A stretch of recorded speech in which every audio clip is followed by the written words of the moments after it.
welcome guys. I hope you're still having a good long weekend there. For all of you who get Monday off as well, we're gonna do another all signs read. I had to get up really early for this one to beat the heat of the greenhouse, otherwise my brain gets cooked and then there's no Gemini and no Virgo. You guys know what I'm talking about. So I'm looking a little rough today because all the clothes were in the bedroom where everybody was still sleeping. So bear with me here. And we got a cat running loose, so I don't know if she's gonna creep into the greenhouse. Murphy's Law says she is, and that she's probably going to cause a big ruckus while we're doing our reads, because, you know, naturally, right? Okay, so we are going to go ahead and get started. We will get started with Sagittarius this morning. Okay, so Sagittarius. Oh, and what we are going to be talking about too, because I wanted to sort of find a direction for this one.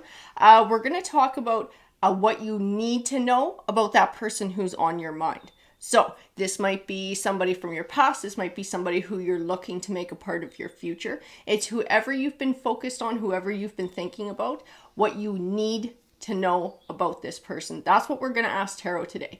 Okay, Sagittarius, you're first. Sagittarius. Ooh, these ones. These ones are your Sagittarius. So let's see what comes forward. That person on Sag's mind. What does Sag need to know about this person? Let's see, the Hermit card. Three of Wands. This person is spending some time being alone at this point. Okay, whoever this person is, they've had to move away from something. They've had to step away from something. You know, it's funny. You already know who this person is. And I do feel like you've made some sort of an offering to them, like an offering of, I don't even know that is romance. This might be friendship, but I think you feel like you've gotten the cold shoulder from this person is the distinct impression that I get. You kind of come forward as this Page of Pentacles. So it's not like a proposal that you're trying to give to this person or something like that. It's just an offer of friendship. It's like an olive branch, sticking an olive branch out somebody you'd like to get to know better. And then the Six of Swords is right next to it. And that's what tells me this person is like sort of leery about meeting people new, leery about getting involved in something different. We're going to grab a few more because I want to know what they're going through. I think I already have a bit of a sniff, but we'll wait for it to come forward in the cards. Okay, so this person just finished going through some sort of a karmic cycle. Absolutely. And they're taking this time to be kind of in hermit mode to learn their own lessons. It's like recognizing patterns of behavior, recognizing in their own behavior why they make certain choices and get into certain types of relationships or are attracted to certain people. The Knight of Wands. I feel like they dealt with a player karmic. That's what they've just gotten out of. So this person's doing some healing. Absolutely. This person is taking time to do some healing, and there's karma. That's their lesson. On the Two of Pentacles is balance. This person's lesson is about learning balance, learning self-respect, being able to be assertive. I'm going to tell you, they got walked on in their last relationship. They got walked on. They were taken advantage of. They sort of, like I say, it always kind of takes two sides, right? So it's like someone can't treat somebody else like crap unless somebody kind of chooses to stay around for it. It's not that, you know, the person who's staying is a terrible person. They have their own motives that drive them. Maybe it's just companionship, or they see the potential for somebody to change, and they're hoping that if they can be compassionate enough and loving enough that person will see it too, and that person will choose to change. It's not always the way it works. And I do feel like this person gave a lot of themselves. They let a lot of shit slide with this karmic that they were involved with in the past. And I do feel like this karmic came into their life for a reason. It was to teach them about balance. Absolutely. But they wound up with some baggage from this one. Okay, they wound up with some heartache, they wound up with some emotional baggage, and this person is taking time to heal right now. So if you feel like you're getting the cold shoulder, this is what's going on. It has nothing to do with you. This person's just figuring themselves out. It's funny, you're now coming forward like this Knight of Pentacles. So whoever this person is, I feel like you're in no hurry to like make this thing be something. To make this relationship to make it become a relationship, right? To make this person take the olive branch. I just feel you like kind of slow and steady, and you're like, okay, this person needs time to heal. That's cool. That's cool. I'll be around. I'll keep living my life over here. But when they come to, a place where they're ready, hopefully I'll be single at that point, and hopefully we can connect and we can build a friendship. Because I do feel like you have romantic feelings for this person. I don't know if you've told them that. I do have the Eight of Wands that talks about communication. So I'm not sure if you sort of casually ask this person out on a date or whatever this is. You see that this can be abundance, or you see the potential for abundance with this person. So they got some pretty good qualities that you're attracted to. But like I said, like everything in life happens for a reason. Divine timing always comes into play. Like if this person is meant to come into your life, they might have to just sort through this stuff first. This is an important part of their journey that they have to experience and go through. These are important lessons that they need to learn. Balance. Again, we got Six of Pentacles. Even give and take. Even give and take. And I think it's being able to recognize a true offer when it comes forward too. It is part of what's going on here. And I don't know if you're going to kind of still be friendly with this person or whatever, but sort of give them space. So not really actively pursue anything romantic, but be like, hey, if you're looking for just friendship or casual friendship, I'm cool with that too, because I just like to get to know you better, so whatever, and you're kind of just slow and steady and you're hanging out there, and just over time them being able to recognize that you're somebody who's trustworthy, and so you're always kind of there having positive interactions with this person while they're taking their time to do their healing, and always seeing that, oh, so-and-so is still there, nothing negative has happened. It's like that trust slowly builds as the healing happens. So when the timing is right, something may come forward here. Let's see what we got. Two of Swords. It's funny because this person's intuition tells them that you're different. This person's intuition does tell them that you are somebody who has the potential for something different.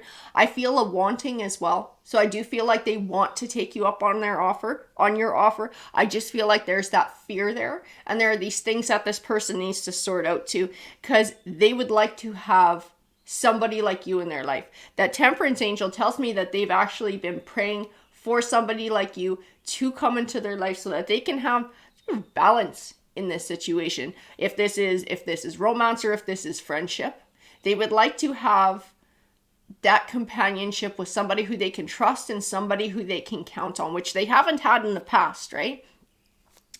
And I do feel like this is something you have the potential to give this person. So in a way they are torn because they would like to take advantage of it, but they're afraid. They are absolutely afraid of being hurt. That's what the Ten of Swords tells me. They're afraid of somebody presenting themselves a certain way again, like the karmic did, right? And they're afraid of getting burned again. I keep getting pulled back to the High Priestess, like their intuition. Their intuition says Sag is different. Sag is different. Sag is a different kind of person. But that fear, that fear is still there, and it can be extremely overwhelming, like afraid of being deceived, afraid of being taken advantage of. Wheel of Fortune. Legacy.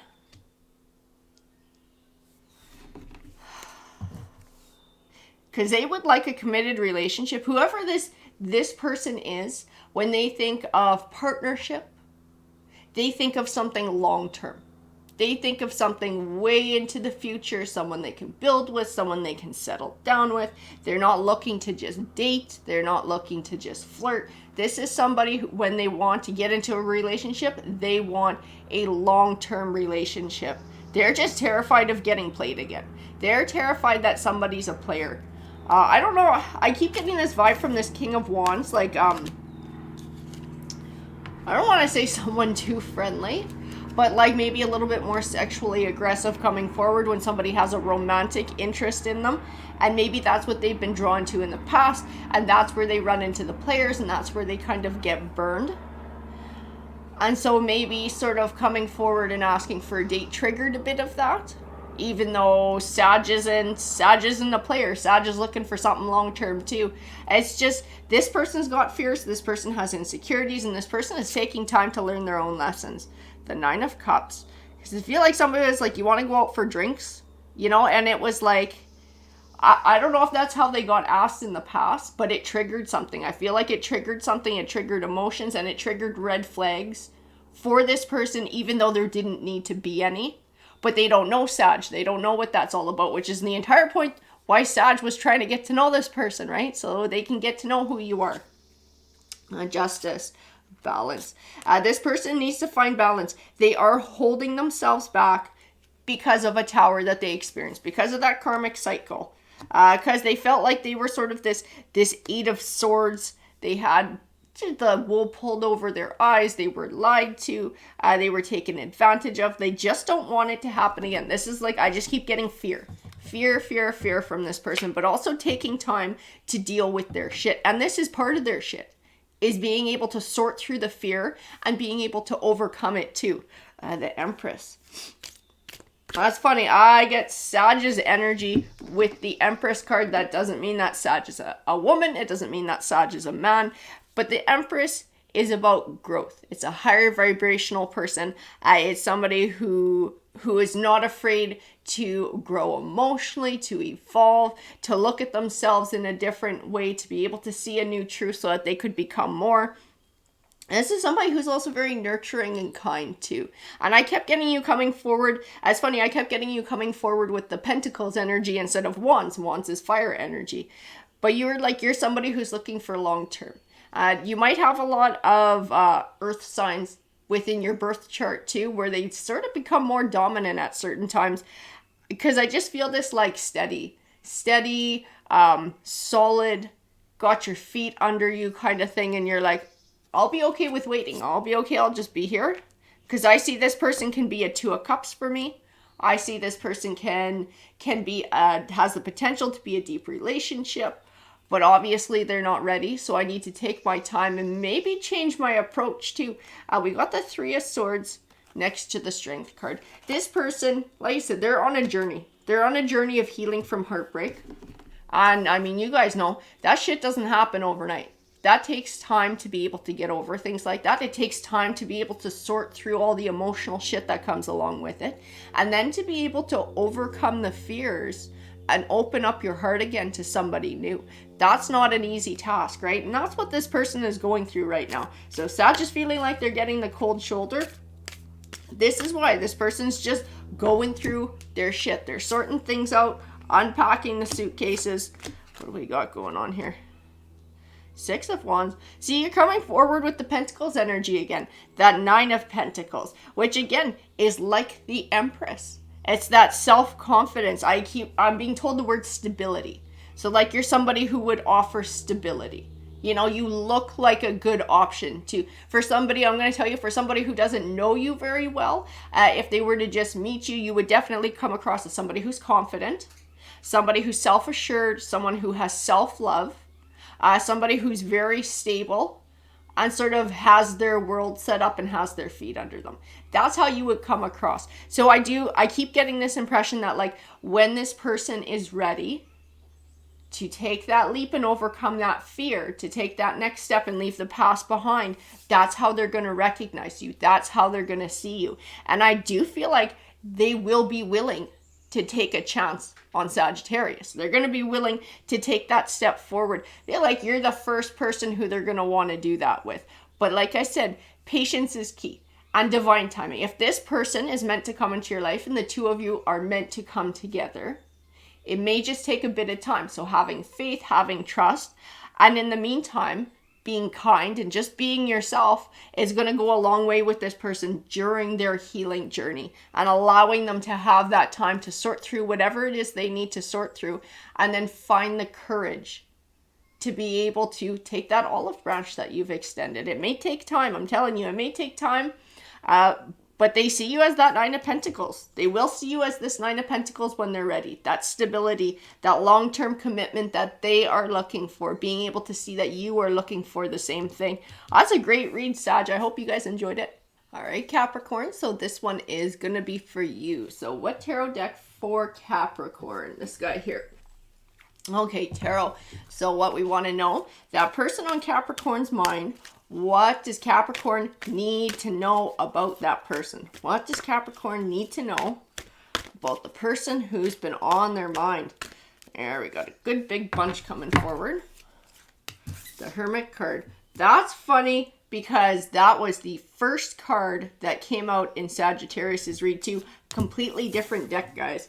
Interesting. Sun card, 6 of Wands.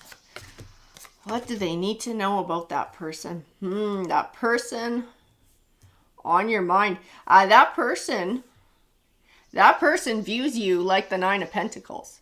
Okay? That person views you like wish fulfillment, like happiness, independence, successful, all those wonderful things, self-confident. This person thinks very highly of you. But I'm telling you this, what they think, like their true deep feelings and their behavior are like 2 different things. I feel like this person is completely holding back. Completely holding back, especially emotionally. Almost get like acting like they don't notice you or acting like they don't care about you. I don't know if this person's like afraid of, I don't know, heartbreak or something like this. But the way that they actually see you and the way that they truly feel about you is like completely different from how they're behaving. This person is behaving extremely cold. 10 of Wands burdened. They don't have balance with their emotions. They allow their emotions to rule them. There's shit from the past too. I don't know if this is like your past person,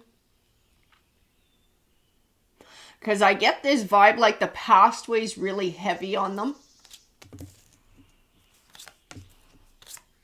I got that 2 of Cups too, and I get the words past, but I also get the words you. So I do feel like this might be a past person, and maybe you never had closure with this person, and maybe that's why it's on your mind, sort of wondering what happened, wondering if they ever really cared or something like that. And you might be this hermit figure where you're sort of getting really introspective at this time in your life, since moving on and sort of looking for those whys. You know, looking to figure out those whys so that you can cut the last of your ties, so that you can move on and you can move forward. Like I said, this person has deep feelings for you, but I don't feel like they showed it. I feel like a complete imbalance in this person. I feel like they got massive baggage from the past. And I feel like they still have very deep feelings for you, but they have all sorts of fears. Like I said, there's other crap from the past too, that's from before you ever showed up, that caused this dynamic to begin with, that caused this relationship to come to an end. And it's still there. This person hasn't dealt with it yet. They haven't done their shadow work yet. They're still kind of like this 9 of Swords. You know, they can't see through the swords to find the wisdom that little owl in the window offers. That little owl is behind all the swords. The swords are like the fear. The swords are like those jumbled thoughts. All those things that sometimes we let overwhelm us so that we can't see a truth in a situation. That's where they're at. And I feel like it comes out in all their romantic relationships.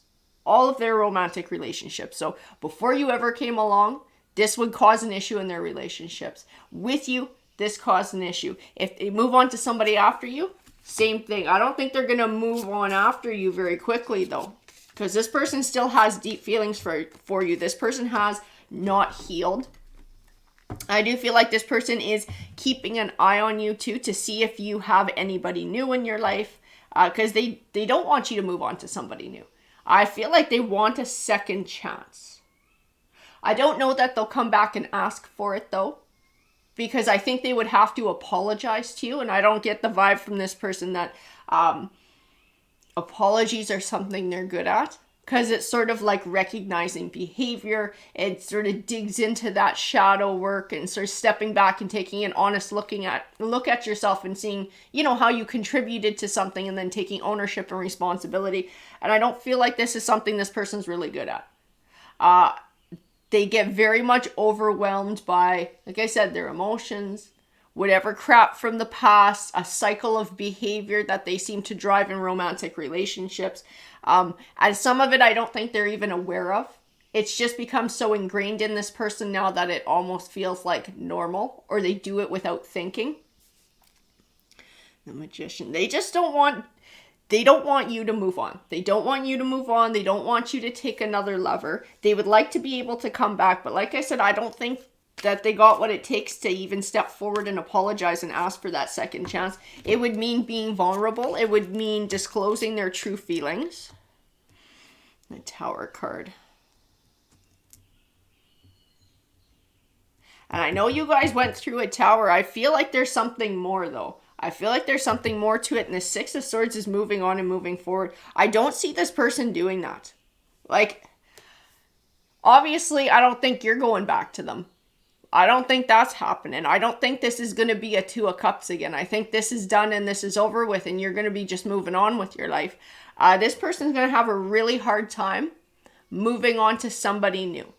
Moving on in a new direction. It's like this is going to stick with them. This is going to stick with them. We have the Six of Pentacles. I'm going to tell you, you came into this person's life for a very specific reason. You were supposed to teach them about an even give and take in a relationship. You know, that reciprocity. If you're being open and you're being vulnerable and you're being honest and true and giving that trust, that they're supposed to do the same thing. That was the lesson that you were supposed to teach them. I feel like you did your part in it. This person just chose not to learn it. They chose not to be aware enough to realize that there even was a lesson that existed. Like I said, this shit I think to them is they don't even think about it. They just react. They just do. It's like it's become normal. It's a normal part of their behavior. It's so ingrained they don't think about it. The Page of Pentacles, you had the lesson was brought forward. You know, it's up to the individual as to whether they learn it or not. I have a feeling this person's going to stay single for a while. The Moon card. And it's funny because I got the Moon card sitting right next to the Two of Wands. The Two of Wands is about choosing a path. I do feel like we're getting pulled back to this lesson that this person is supposed to learn. I feel like it's an unknown as to whether they're ever going to learn it or not. Okay, like it still hasn't been written. There's still the potential for them to figure something out, but it's all about choices and free will. And a lot of times it's easier to stick with the path that you know than to tread into something unknown and to start looking into that shadow work, because we all know that that's not fun. We all know that that's extremely tough work. The Chariot card. It can speak of positive forward movement. I don't know though. I don't know that that's what the Chariot card is speaking to here. I keep feeling like this can go either way with this person. They can either sit and stew in it or they can choose to make a change. But I feel like time is going to be the thing that tells that. And in the meantime, bugger off, mosquito. In the meantime, I feel like you're in a completely different place. I feel the two energies separated. So like you're already moving on with your life. You're already doing your thing. The Ace of Cups and the Devil card. They would like a new beginning with you. The Devil card is a Capricorn. That represents Capricorn. They do want a new beginning with you. What do we got here? Five of Pentacles, Eight of Pentacles. They feel like their life is empty without you. They do. And it's going to stay that way for a while. The Star card. I think they see that piece of things. That they were better off when you were around. You made them happy. You are what they wanted in their life.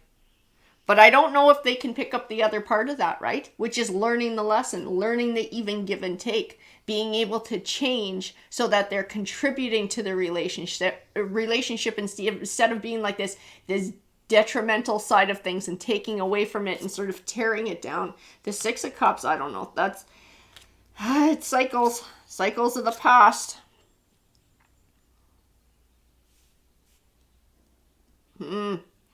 Judgment. I don't know. It's up to this person. I keep seeing these cards. I see like potential for personal growth, and then I see being held back. Potential for personal growth, being held back. Cycles. Looking forward for wealth, looking to be an emperor, looking to be able to evolve, and all these wonderful things. And then right dead in the center is judgment. It's like the read is saying it's up to this person what their life is going to look like. You know, if they want Four of Wands, if they want happiness, if they want... Well, I don't think they're going to get a second chance. I got to be honest with you. I don't get that vibe in the cards. But it's like if they're wanting all those beautiful, wonderful things, they have to make the choice to change to go along with it. They have to make that choice to learn the lesson, to do the work, all of that stuff. And if they choose to stick with what's easy, they're going to get the same as they got before. They're going to get this Six of Cups. They're going to get the Five of Cups, just heartbreak, grief, same cycles, winding up alone because their behavior is what drives it. Absolutely, their behavior is what drives it. The Seven of Cups, choosing wisely. And the Five of Wands, conflict. They create that conflict. Their choices drive conflict. It drives whatever happens in the relationship. Page of Wands. So the Page of Wands can represent news on the way. It can represent a communication. I feel like this person really wants to communicate with you. They are absolutely terrified of being vulnerable, okay? Of the possibility that you will turn them away and that they get their heart broken again, that they get rejected. This person's got a lot of fears. This person has a lot of insecurities. And it's not easy for this person to be able to overcome that. And like I said, it's not even just about that. It's then about staying vulnerable, right? It's not just like a one-time change and then we go back to a cycle. We go back to what it was. It's like an everyday choosing change. Every day choosing to be a different way. Constantly working to be aware and change their behavior. I don't know. I tell you guys, I feel like they want it. I feel like this person wants that. They want that good life with you. They want that secondary opportunity with you. They want a chance to make it up and to start fresh and to try again. Everything else I see in the card says this person is not aware enough to actually make that happen. Like not aware enough to even see what the problem is to be able to fix it. If you can't acknowledge, what is that Dr. Phil says, you can't change what you don't acknowledge. And this person, I don't see them acknowledging it. I don't. I think they want it. They want a chance to right or wrong. They want a chance to make it up to you. They want a chance for this to be something, but they don't understand 100% why it went to shit. They don't understand what they did to contribute to it. And if they don't understand it and they don't see it, then how can they change it, right? And I don't know that they'd be willing to hear it from you either. I got to tell you that. I don't know if this person would be willing to listen to it. We do have the King of Cups and the Queen of Cups were the last two cards to come forward. I do feel that they see that potential to be a match with you. But Cups is all about emotions, you know, being vulnerable, having that trust. It's got to go both ways. Again, the Six of Pentacles, the lesson that you tried to teach them, reciprocity. You know, one person can't make it work. It takes two. And unless they're willing to make that effort on a daily basis and they can recognize their crap and they can work through it and make a constant effort to be able to be vulnerable, to be open, to be trusting, to offer behavior that allows you to trust them, it's never going to work, right? You can't do it on your own. They need to step up to the plate. And I'm going to tell you, I don't know that they can. I don't know that they can. We do have the Moon card. The Moon card tells me this is still where this person is, what this person is going to do has not been decided yet for the future. You know, the desire is there, but are they going to step up and do it? I get pulled back to look at the Moon card. It's still an unknown. It is still an unknown. I got to tell you that I would love to give you a more specific answer about what this person is going to do and if they can step up to the plate, but I can't. I got to tell you what the cards say. The cards say the desire is there, but the follow through is questionable. Sorry, Capricorn, but that is what the cards say today. Take care. Welcome, Cancer. So this read is going to be for you. So which deck for Cancer? This one here. So that person who is on your mind, what do you need to know about them? So come on, Tarot. For Cancer, what does Cancer need to know about the person who is on their mind, who they've been thinking about? The Knight of Swords. Nine of Swords. Oh my goodness. Eight of Coins. I think you're dealing with somebody who's not particularly nice here. Nine of Swords. I feel a lot of like putting in hard work to something and then like almost like backstabbing. Backstabbing, taking credit. Somebody's looking to take credit for something that you've done. I get somebody else's energy coming forward in this King of Coins. Like looking to steal an idea, looking to steal credit, looking to steal a benefit for something that you've put in the hard work for. Looking to put the hard work. Let's see what else we got here. Six of Swords. Something about this person pulls me back to the Nine of Swords too. I feel like this card most definitely belongs to this person. I don't know if you make them feel insecure because you're someone who's really good at whatever it is you do, and this might even be in career. This might be in your workplace. It's like whatever it is, you're really good at something. You're really good at something, and it's where this person feels like they're lacking. So this is they're trying to take credit for something that you've done, trying to ride your coattails, trying to steal your ideas too. I get the trying to steal your ideas because that Ten of Swords is like that backstabbing. Six of Wands. And I feel like you get recognized for the things that you do, but I feel like this person wants that. They want that recognition for themselves. They want to take it for themselves. I keep seeing in that King of Coins, like somebody sitting there and like with their hand on their face, like thinking like, how can I take this for myself? How can I gain what Cancer has for myself? And the Hangman, Ace of Swords here. I do feel like this person's a bit of a liar. This person might be manipulative as well. It's like they're trying to take your harvest. So I feel like whatever it is, you've been working at something, you've been doing something the honest way, you've been going with integrity, with hard work, sort of like nose to the grindstone, just like doing it the way you're supposed to be doing it to be able to receive the rewards, right? Like putting in that work for good karma. Trying to earn that good karma, trying to earn those opportunities, trying to earn the rewards. You're doing it the right way. You're doing things the way you're supposed to be doing them. And then I got this person over here who's just trying to steal that. They're doing things the negative way. They're trying to cheat the system. They're trying to take the easy road. They're trying to take what doesn't belong to them. Credit Ace of Swords. I said, I see lying. I see lying to try and get what belongs to you. I don't know if they're like actively stealing what you're doing, like word for word or whatever it is that you're doing and then saying this belongs to me and I was the one that did it. Or if they're actively working to discredit you and say that, you know, you're full of shit or whatever you're doing isn't working or it's garbage or whatever.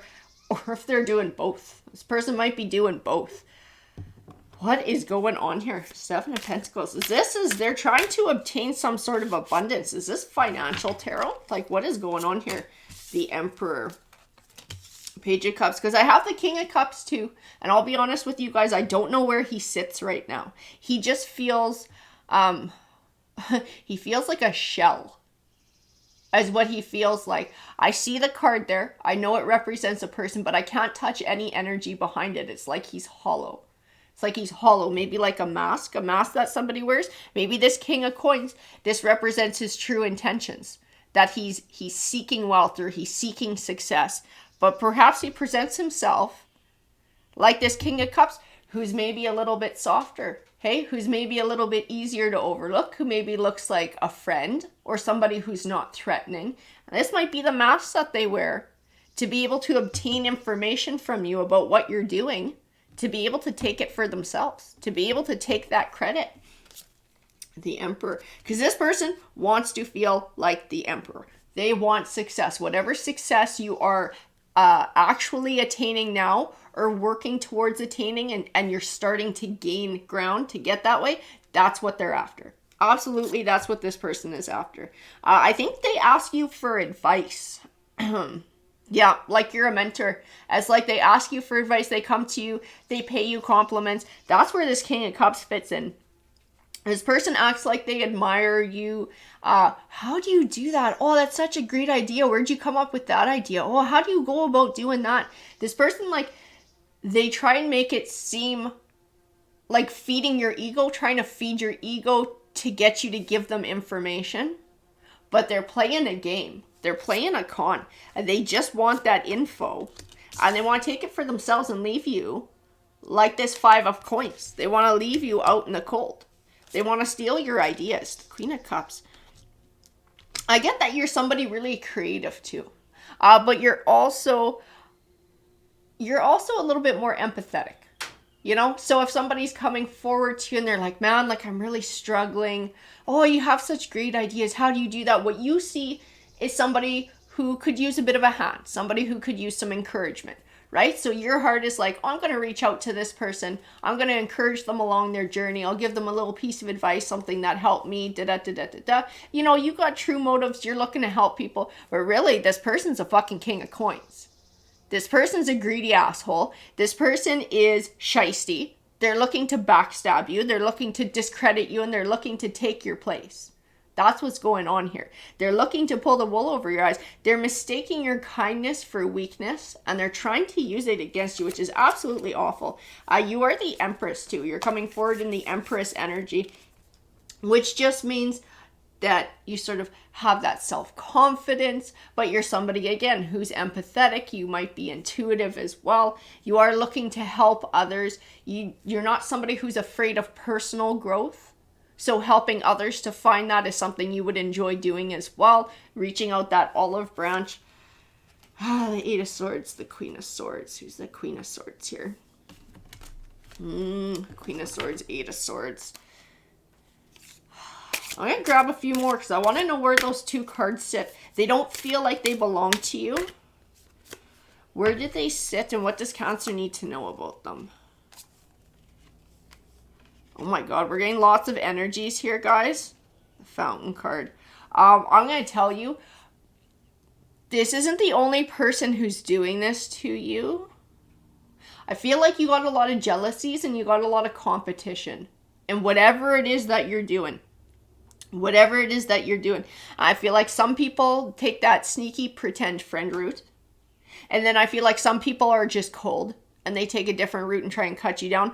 I think you got more than a few people who are looking to see you not succeed at what you're doing because they're jealous or they're envious of your abilities. Abilities that they don't possess and they would like to take for themselves. They want to take your success for themselves. I'm going to tell you too, whatever it is you're doing, if this is work or career, I would close ranks around yourself. Okay, don't give out any information. I think I said it in another read before because we had a similar situation. I was like a fucking shit ton of energies too, as loose lips sink ships.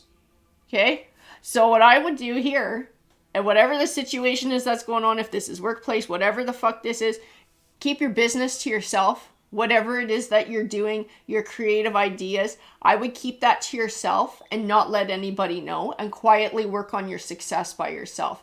Don't allow anybody into your process. Okay, I have the Fountain card here too. This Fountain card is a very important card. It's the only different card in this tarot deck.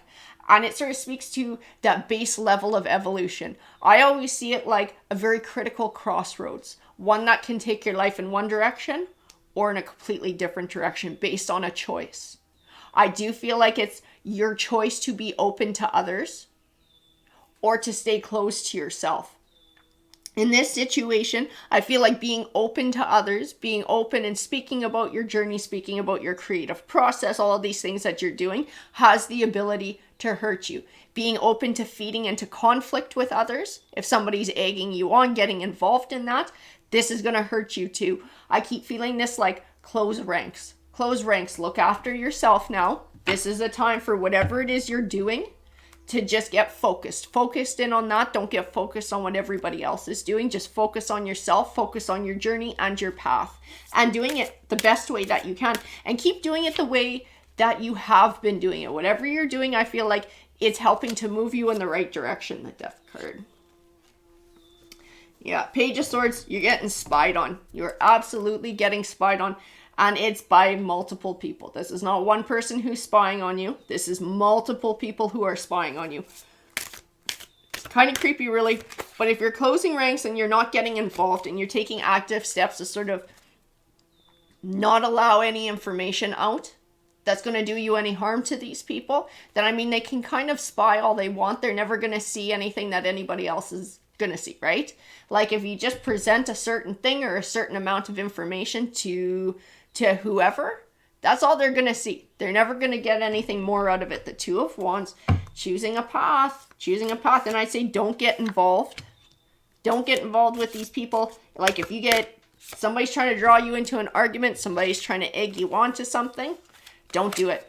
Just move on and move forward. Block them, move on and move forward. Don't get involved in any fights. The Moon card, the Five of Swords.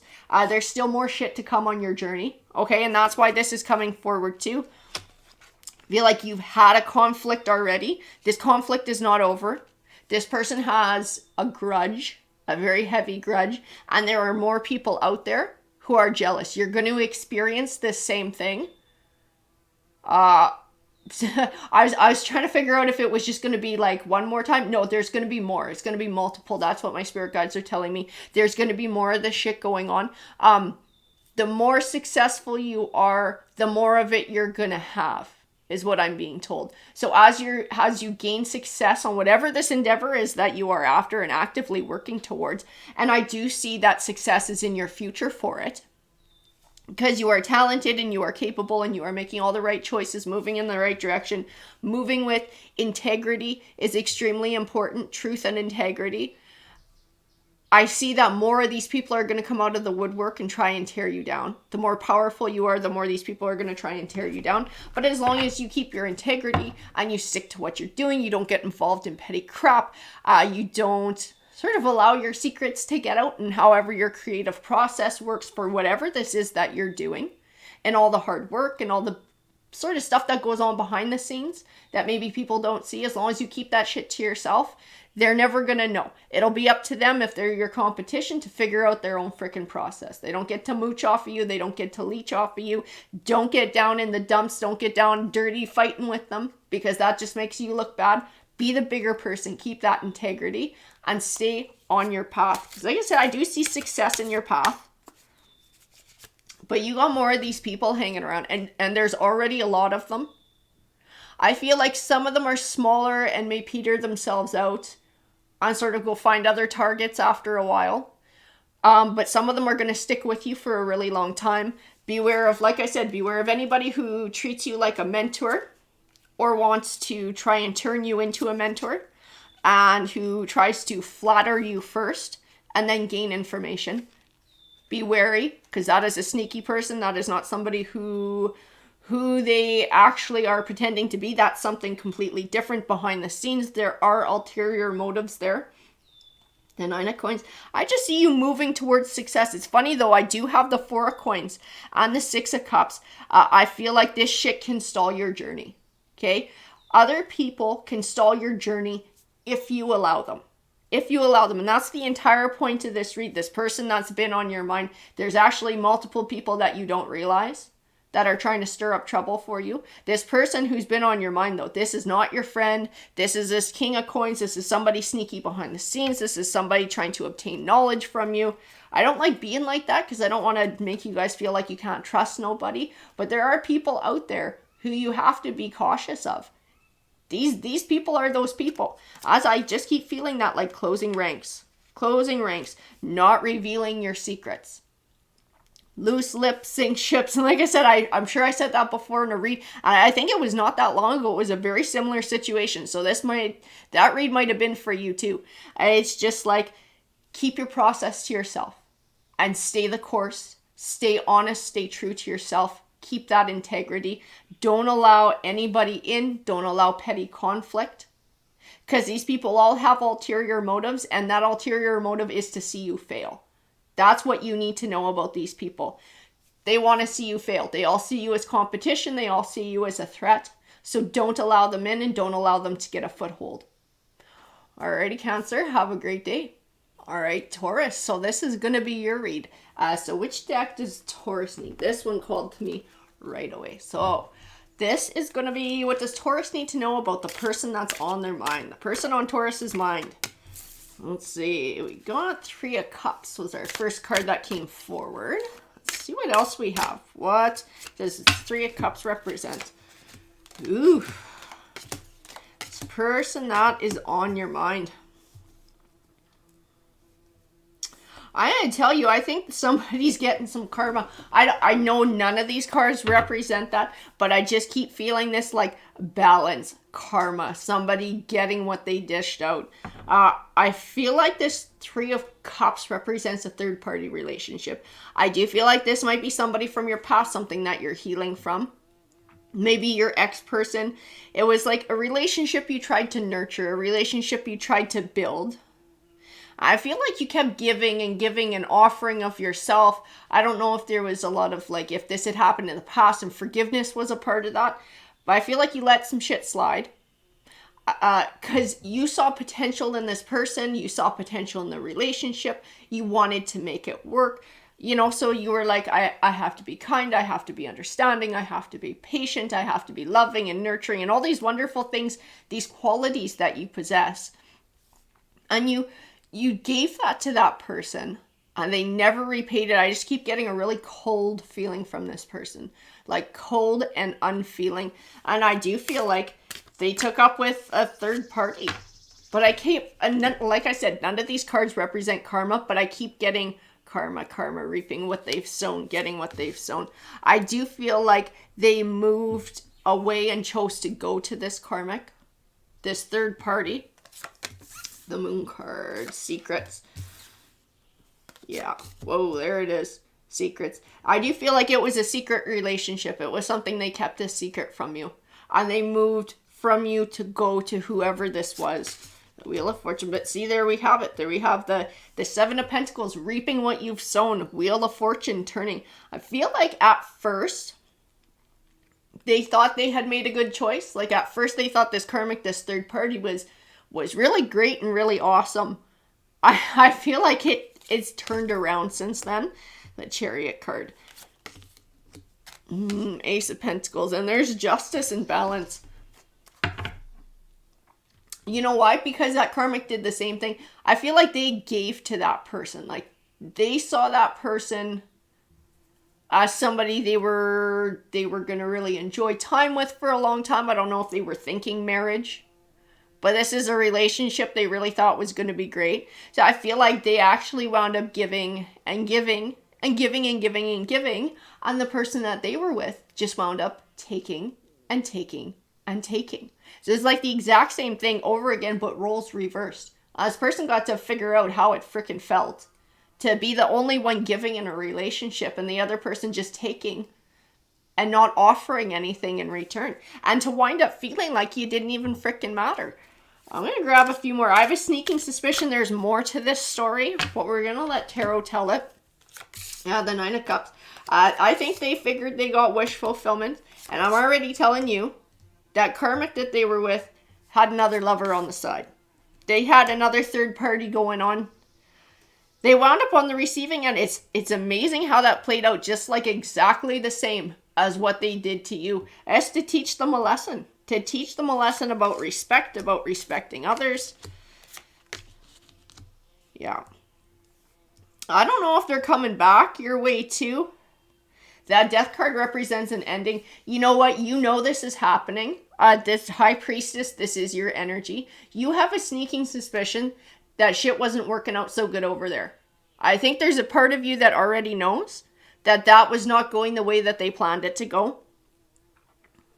I don't know. I feel there's Six of Pentacles, breadcrumbing. I feel like this person might come back. Like when all this shit plays out, when they get burned by their karmic, that they might come back looking for a second chance, looking for some sympathy. But this is their burden. This is their burden to bear. This is something that they got to figure out for themselves. This is a heartbreak that they earned by the choices that they made. And it's like if they come back, it's trying to hide from that. It's trying to hide from that. It's trying to go back to where they were at before, someone they didn't appreciate before, trying to hide from the heartbreak of what actually happened. And they won't tell you the truth of what went on. I think it's going to be some weird subversion of the truth that makes them just sound like a huge victim. I don't think they're going to tell you everything.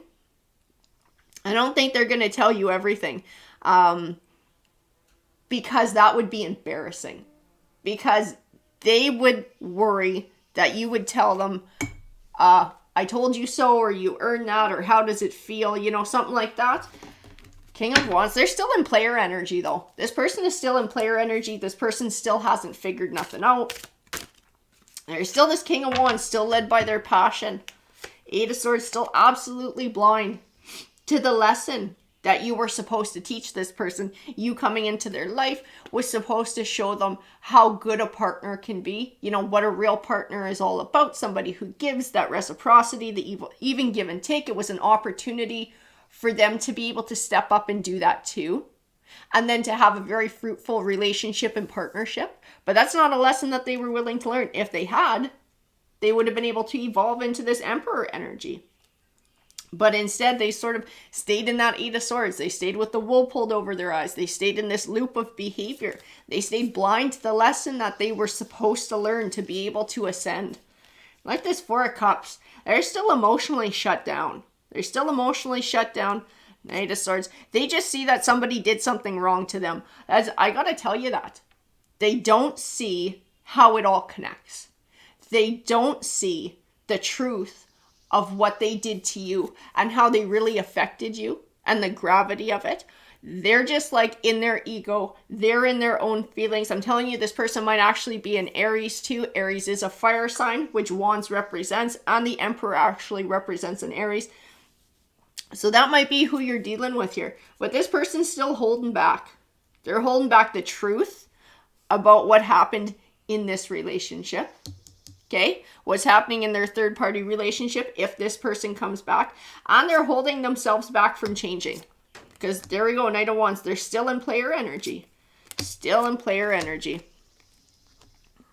And if they do come back, they're going to talk to you about marriage. They're going to talk to you about marriage, long-term commitment, home life. They're going to try and fool you and pull the wool over your eyes by making these promises, by promising change, by promising that they will be different. They haven't learned their lesson though. This person hasn't learned their lesson. They're too busy feeling sorry for themselves about what they've gone through with this karmic, which is exactly what they did to you, like to a freaking T. To a T. They've experienced what they did to you from the opposite side. They're just hiding from that karmic lesson. They're hiding from the hurt. They're hiding from having to spend time alone to contemplate their decisions. They don't want that. They just want everything to be peachy keen. They want sort of you to come along, forgive, fix everything. Ace of Cups. Oh boy. And they want to keep you stalled on your journey too. They don't want you to take another lover. Okay, like they feel like it's okay for them to take as many lovers as they want or to move from one lover to another, but they don't want that for you. They want you to grieve their loss. They want you to sit around. They want you to try and beg for them to come back. This is somebody who likes their ego to be stroked. This is somebody who wants to be told how great they are, how much they're needed, how attractive they are. They're still in that energy. So whoever comes along who's willing to give that to them, that's where they're going to go to. So it's like it can be a repetition of the past, that Nine of Wands. What they did to you in the past, there's the potential for them to do that again because they haven't matured. They haven't evolved. The Hangman. They're just still a player. They're still driven by their passions. They still follow their wand. The Magician.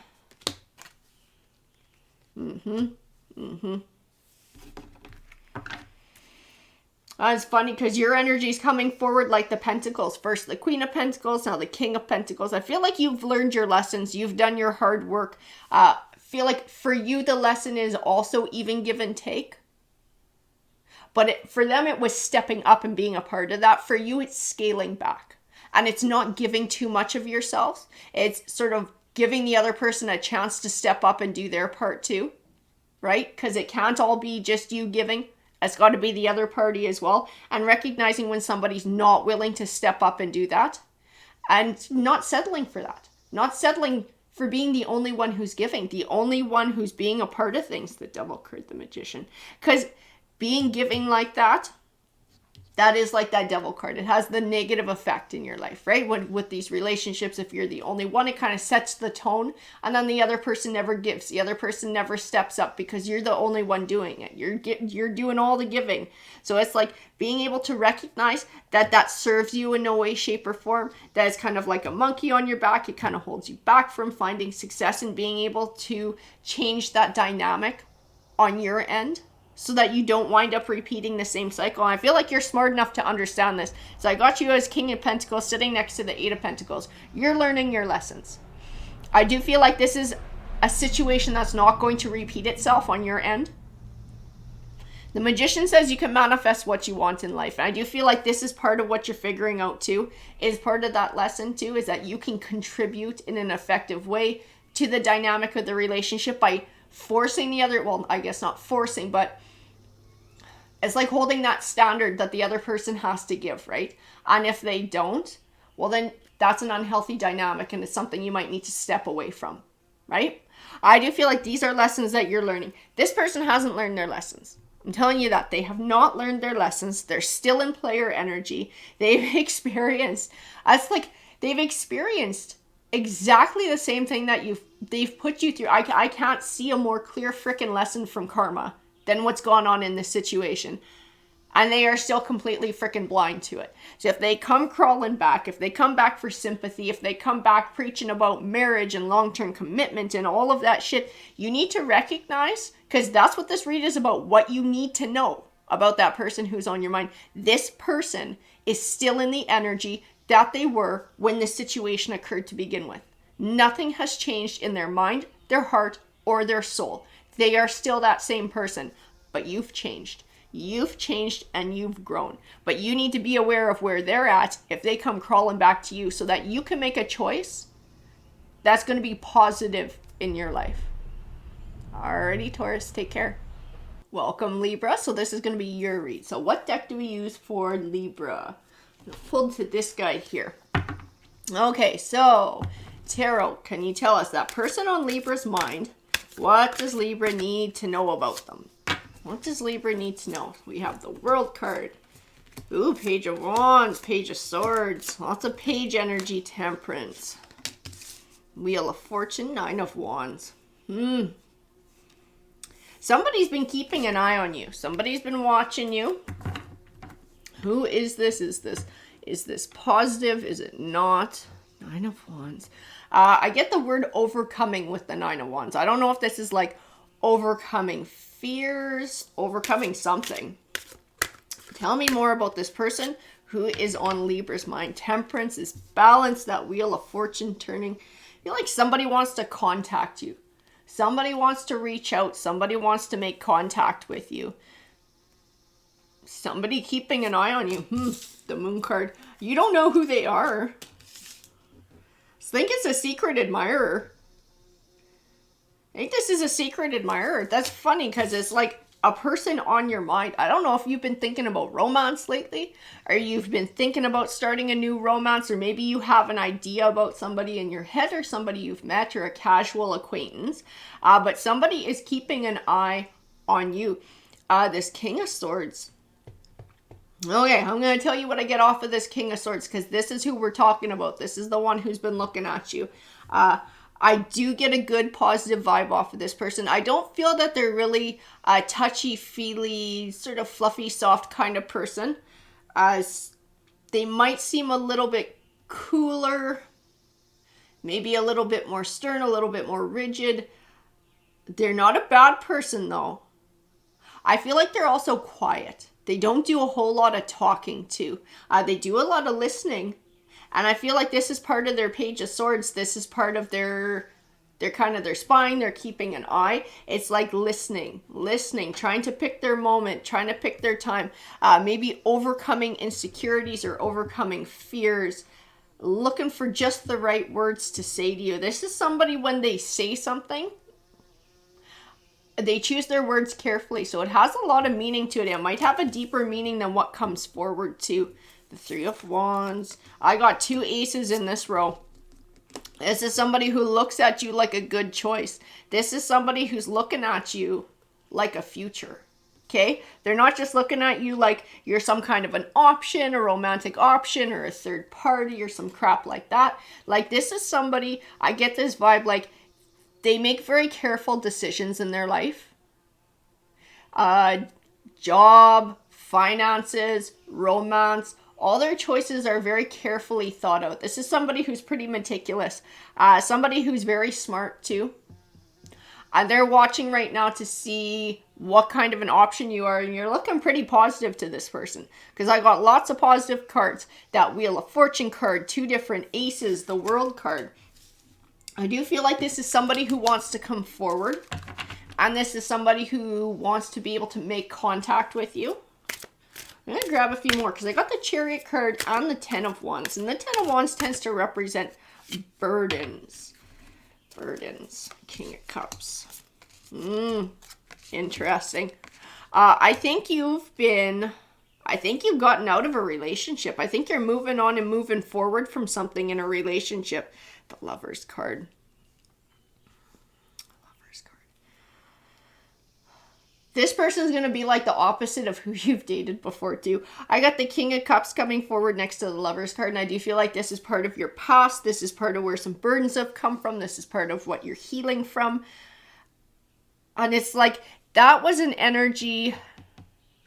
I feel like it was emotionally all over the place. As somebody who was like hot, who was cold. I don't know if they were emotionally manipulative, but like kind of unstable. Kind of unstable. I feel like you never kind of really knew where you stood with them, or like day to day things were really different. Things tended to be kind of crazy. I also feel like you were kind of opposites with that person. Like, I get a really negative vibe. Like, I feel like that person had a negative mindset. Everything was kind of crap. Nothing really worked out. But then I see your energy coming forward more like this Queen of Wands. And I feel a lot of light and positivity. So I feel like this person drained you. This person tend to drain you with the negativity and shit like that. This Queen of Swords. It's interesting. I'm going to grab a few more here. Knight of Swords. Four of Wands. Six of Wands. This new person though, this King of Swords, this is somebody who recognizes you as marriage material. This is somebody who looks at you like Queen of Swords, right? Matching King and Queen. This is somebody who looks at you like you could be a good match for them. And again, they're not looking to date. They're looking for long-term commitment. This is somebody who's looking for the long haul, which is why they're being very cautious about getting involved with somebody new. And when they come forward, it will be with a genuine offer. It's a slow and steady offer, but it always gets to where it wants to be. And this person, like I said, this person is cautious.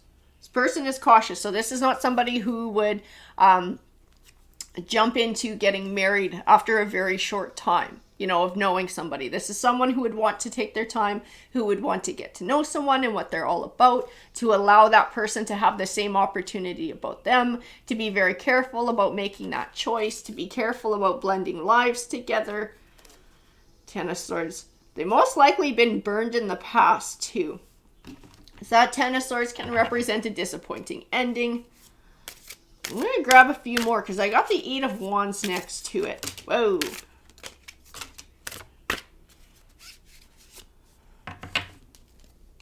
It's funny, that Ten of Swords, I feel like it's their card, but I feel like it's your card too. I think for you, it speaks to this King of Cups, and that relationship coming to an end is going to be something that benefits you in the long run. This person, though, I don't know if this... It's like, I feel a real casual conversation. A really casual conversation. I don't know how the hell you know this person. If this is somebody you work with, because like I said, they're scoping you out, or if this is a friend of a friend, I do feel like it's going to come up in conversation about what you've been through recently with this King of Cups. I also feel like this person is going to reveal something about their past where they had a Ten of Swords as well, where they had a relationship come to an end that didn't work out so well. There's going to be a hint within it that leads to this Knight of Coins. Like, this person is going to say something about, you know, I'm sick of dating, or it'd be nice to meet the right person, or I'd like to find someone to settle down, or I'm looking to the future. They're going to say something in their words. And like I said, this person picks their words very carefully. Something in what they're going to say is going to speak to what their intentions are and what they're looking for in the future. And it's funny because they are going to be looking at how you react to that. That's going to be part of their analyzing this person. So fucking meticulous. Oh my goodness. The Nine of Coins. The Queen of Cups. Nine of Coins. So I think they see you like this Nine of Coins. Somebody who can be independent. Somebody who can find that happiness. Someone who isn't codependent. I feel like this was part of their history in the past. Somebody was very codependent on them. Somebody wanted them to do everything. Didn't want to have to take their share of the responsibility. So they're looking for the opposite of that. And I get that vibe from you, that you're somebody who can stand on your own. You're somebody who could be happy that way, who can build that way. It's like you don't have to have a partner to have a life. You know, you're not that kind of person. You would like to have a partner to share your life with, but you don't need one. It's like it's not the be all end all. And I do feel like somebody they were with in the past, that's kind of where it was at. So they want somebody who can be just as equally independent as them. And I do feel like this is an ability that you possess. The Queen of Cups. Yeah, they're going to be scoping you out. They're going to be scoping out your self-confidence. They're going to be scoping out sort of where you're at emotionally, what you're looking for in the future to build. The High Priestess. That's really funny too. Your intuition or your spidey senses are going to go off with this person, with this conversation. It might not happen at the time. I have this sense of then some time passing, even just later in the day, and being by myself, whether I'm sitting at home or driving, and like playing this conversation over in my mind and being like, were they feeling me out? Like, was there more to that than what I originally thought? I feel like this is something you're going to do where it's going to strike you. And you're absolutely right. There is more to that. There is more to what this person says than the words that they just say. Everything has a much deeper meaning. This person chooses their words. They choose their interactions extremely carefully. And they're looking at you like a potential life mate. Okay? So everything that you say, they're going to be thinking about too. They're going to be like, what does this reveal about this person's true intentions? Page of Coins. I'm going to grab a couple more here because I want to see where these guys sit. I do have the 8 of Cups. I do see the 5 of Cups. I think they're trying to figure out if you're ready to start fresh. Because until I feel like they feel in their mind that you've moved on from your King of Cups of the past and you're ready to let go of that and look at somebody with a fresh set of eyes, I don't think they're going to step forward and make an offering. They're trying to scope you out to see what you're looking for in a relationship and where you're at emotionally. Okay, so if you are at a place where you've moved past this King of Cups and you're looking to rebuild and you're looking for something fresh and something new, they will come forward with an offering. But they want to make sure that all of that is over and done with. Because they don't want drama. Lord knows you don't want drama. So they're not going to get involved. They're not going to step up. They're not going to ask you out or sort of extend that olive branch until they know that there's an open space for it to be accepted. That's a big part of this conversation they're going to have with you too. This person does a lot of reading between the lines too. My goodness. Let's see what else we got here. I had one card come flying out. So we do have the 7 of Coins coming forward, sitting next to the 10 of Coins. The 10 of Coins is that legacy. The 7 of Coins is an abundant harvest, putting in the groundwork for the abundance. Judgment. This person is trying to make a judgment. They're going to feel you out with words. Which is this going to be? Is this going to be a Tower? Is this going to be a 10 of Coins? What they're looking for is a 10 of Coins. I got 4 of Cups and 4 of Coins. 4 of Cups and 4 of Coins. They just don't want emotional stuff. They don't want emotional stuff to hold somebody back. That's what they're looking for with you. That's what they're scoping you out for. That's what you need to know when this conversation happens. This is more than just a regular conversation. This person's trying to figure out where you're at.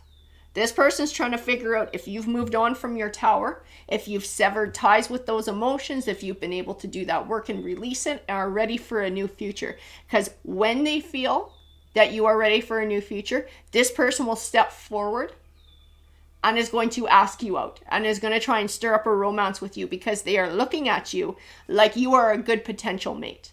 They just don't want anything from the past getting in the way. They want a fresh start. And you're going to know. You're going to know what I'm talking about. You're going to know who I'm talking about. And you're going to know from the conversation that gets had and that feeling that you get afterwards. You can be like, oh, this is the one. This is the one. This is the person. This is the King of Swords that Desiree was talking about. Where it's like something's different here. I feel like I had a deeper conversation than I actually had. It's because you did. It's because you did. Because this person's a very deep thinker. I don't get any negative vibes off of them. I get it as somebody who's looking for stability, somebody who's looking for long-term commitment, somebody who's looking for honesty, who's looking for loyalty, and who's willing to give all of those things in return too. Alrighty guys, that's your read. Hey Aries, welcome guys. Okay, so this is going to be your read. We're going to ask Tarot what you need to know about that person who's been on your mind. So Aries. This is Aries. Okay, Tarot. So what does Aries need to know about that person who is on their mind? King of Pentacles. Ooh, the World card. What do we got going on here? The World card. Choosing a path. I feel like somebody's got some burdens here. Truth. Truth. Somebody wants to unburden themselves with a truth. Somebody wants to speak a truth to you. I also feel like it's something that you're wondering about. I'm getting told that it's a truth that you're wondering about. I don't know if this was somebody's actions or somebody's true feelings, something that you felt was hidden, or their reason behind doing something, making a choice and choosing a path. High Priest. There was deceit you had to deal with. Absolutely, you had to deal with somebody's deceit. I do feel like you got left feeling like, why? Why did it happen? Why did somebody make the choice? It was something very unfair to you as well.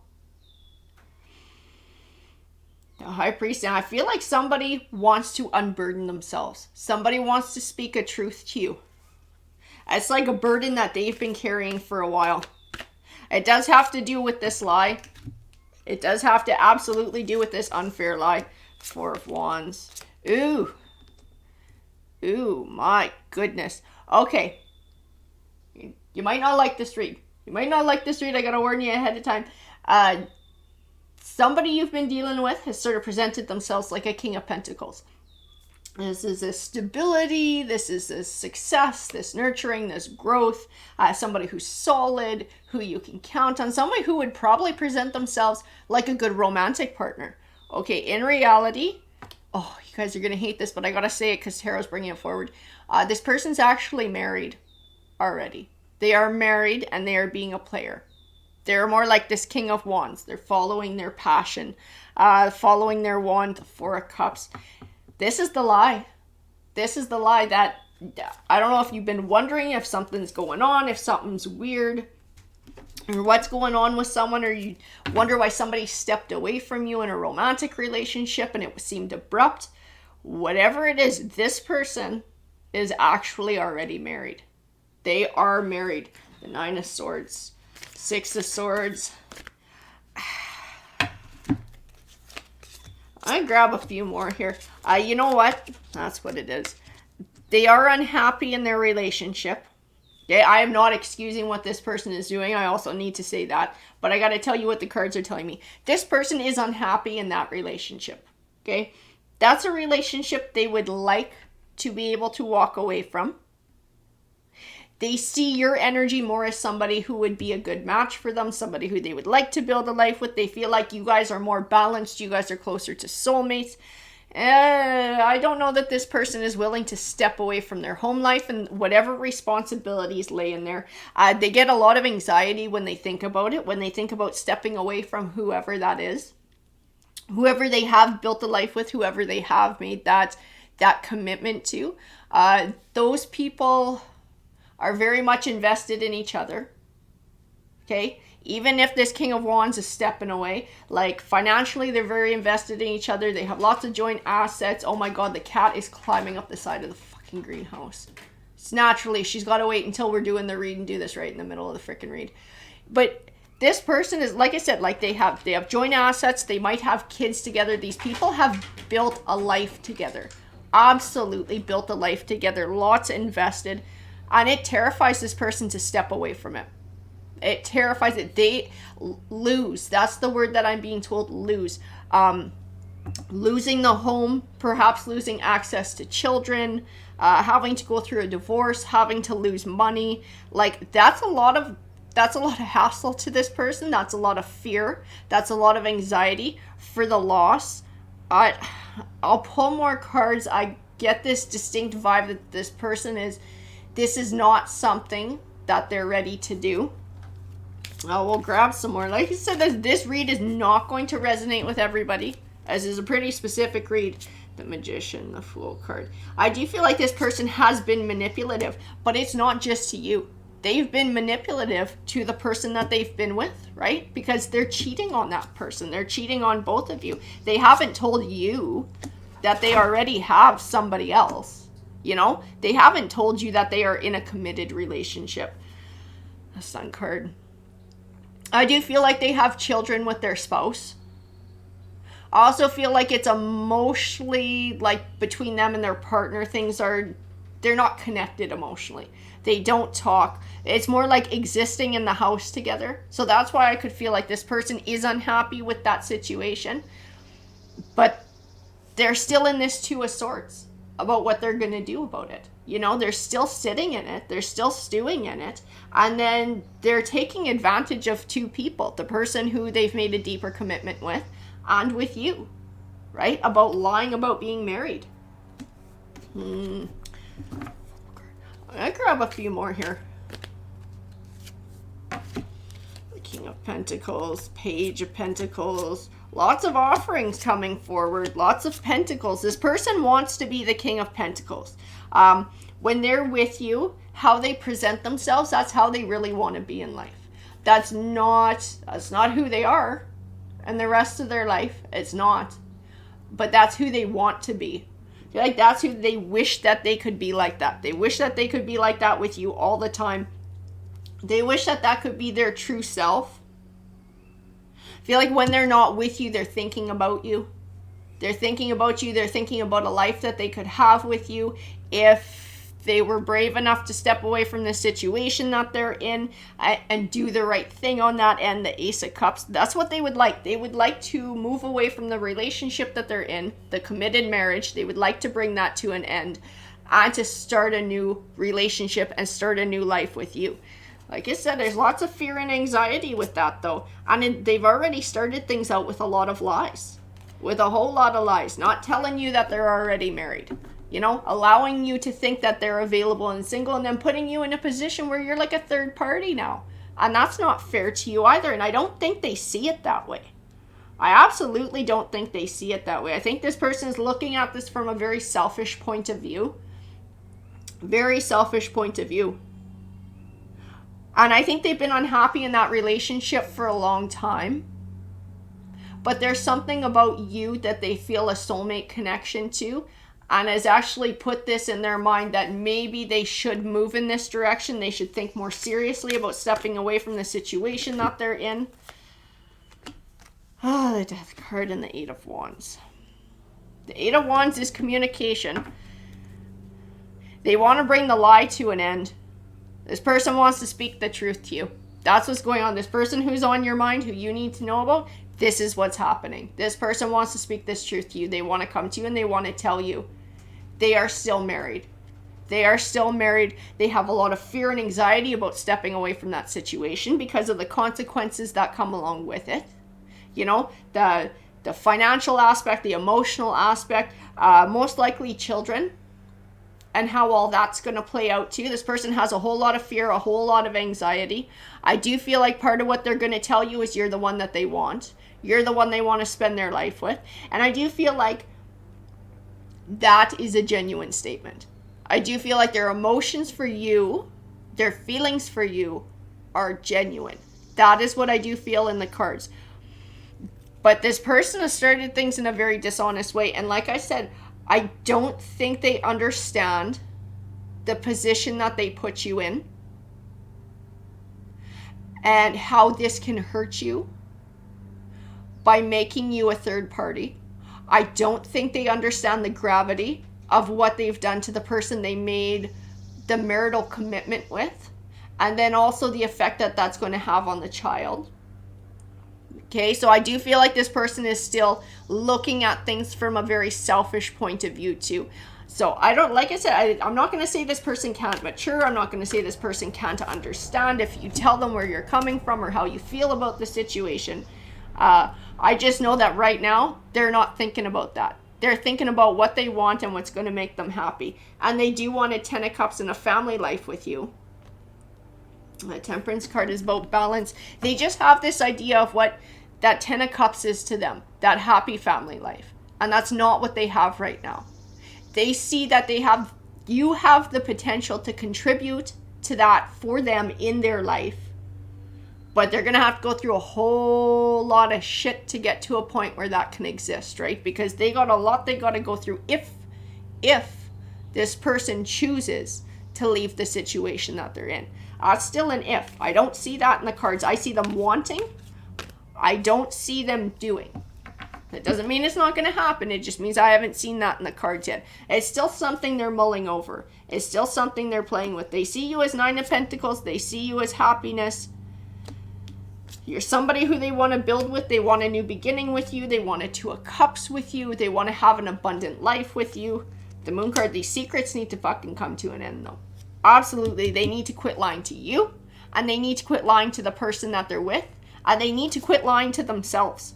That this is okay. That this is an acceptable way of doing things. This is unfair to lots and lots of people, and this is something this person needs to realize.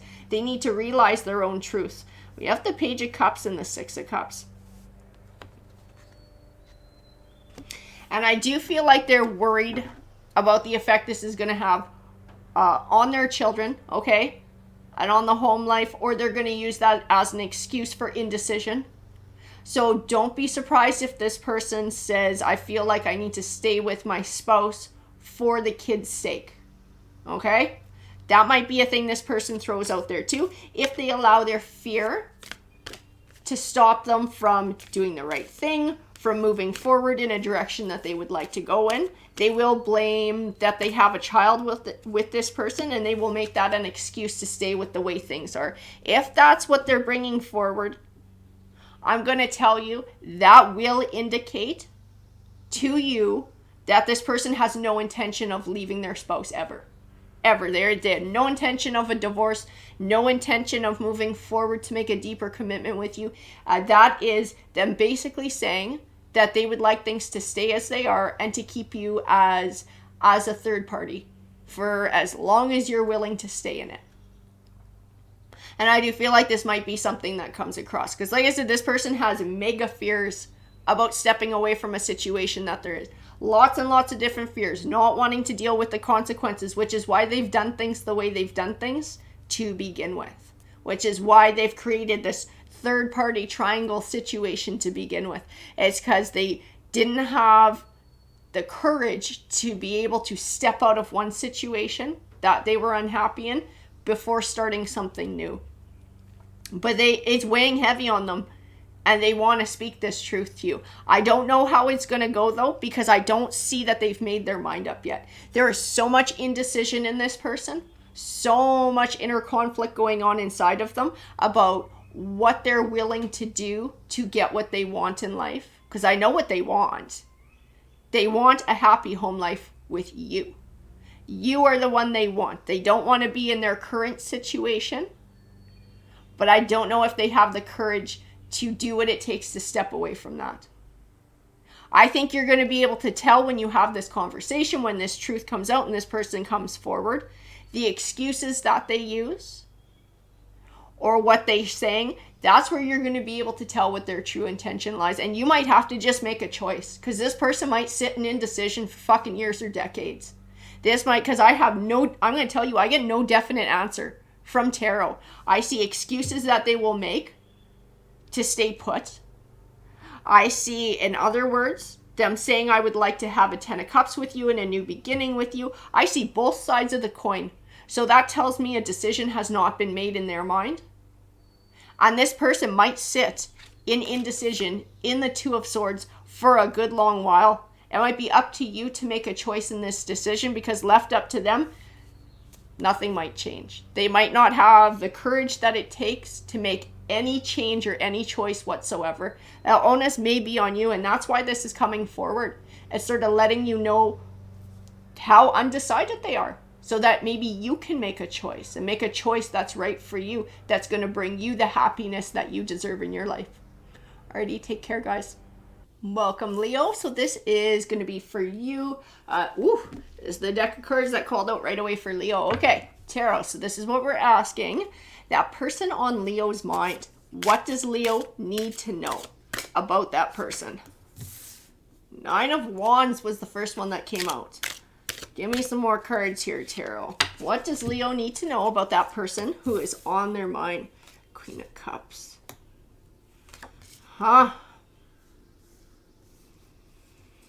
And the Ace of Swords. Interesting. I'm telling you, I think somebody is in player energy. Like you're dealing with somebody who is sort of pursuing passions, is looking to keep options, looking to keep you stalled. Somebody's bringing forward, this is what's happening. Somebody's bringing forward an offering, and I do feel like this is somebody from your past, like your past person. Okay, bringing forward some sort of an offering to maybe start fresh, to have a second chance. It's to stall you up. This is to stall your journey. This person's not looking to do the hard work. This person's not looking to build. This person just doesn't want to see you move on and move forward or take a new lover or rebuild in your life. They've been keeping an eye on you for quite a while. Keeping in touch or just keeping an eye. Death card. It isn't ending. Next to communication. I think this person's going to be reaching out to you. I think this person's going to be reaching out to you. The Fool card. See, and I don't know about a change of heart or changing their mind or changing something or learning their lesson or some crap like that. This person's still in player energy though. Person is absolutely in player energy. They are not coming forward as somebody who has changed. I think you're actually attracting a lot of attention. I don't know if you've been getting asked out lately or people have been noticing you more in terms of like romance and stuff like that. This person's aware because this person's been spying. I don't think this is just social media. I think they keep tabs on you through other people. Okay, so if you have friends, you have family members, or people you shared a relationship with, like sort of running in the same circles or sharing friends. These are people who you would tell, oh man, somebody asked me out at work, or I got asked on a date for blah, blah, blah, or maybe you've started online dating or whatever it is that you're opening yourself up to new relationships or opportunities for new relationships are coming your way. This is the trigger for this person to stop hiding behind the scenes and spying and get off their ass and come your way and communicate with you. But I'm telling you, like, I don't see anything that has to do with genuinity behind it. Like they're not looking for long-term building. They're not looking for a deeper commitment. This person is still in that player energy. They're still very immature. And their goal is to keep you from starting something new. They don't want you to take another lover. They don't want you to find wish fulfillment. They don't want you to move on with your life and move on from them. Yeah, they're still in sneaky ass energy. Absolutely. They want to come back for another go, but they haven't changed. And it's for reasons they're not telling you. Wheel of Fortune is only to hold you back. Like that 10 of Wands. They don't want your Wheel of Fortune to change. They want you to stay single or with them or basically just sad. Just want you like sad and alone. This person doesn't want to see you happy, moving on and moving forward. Something about it just bothers the shit out of them. The Moon card. Holding back. There's some secrets here this person is holding back too. The Moon right next to the Four of Pentacles. What is this person holding back? Tarot, they're holding some sort of secrets back. 7 of Wands. 10 of Pentacles. 10 of Cups. Family situation. Being blocked by a family situation. Being blocked by family. What is this secret that they're hiding?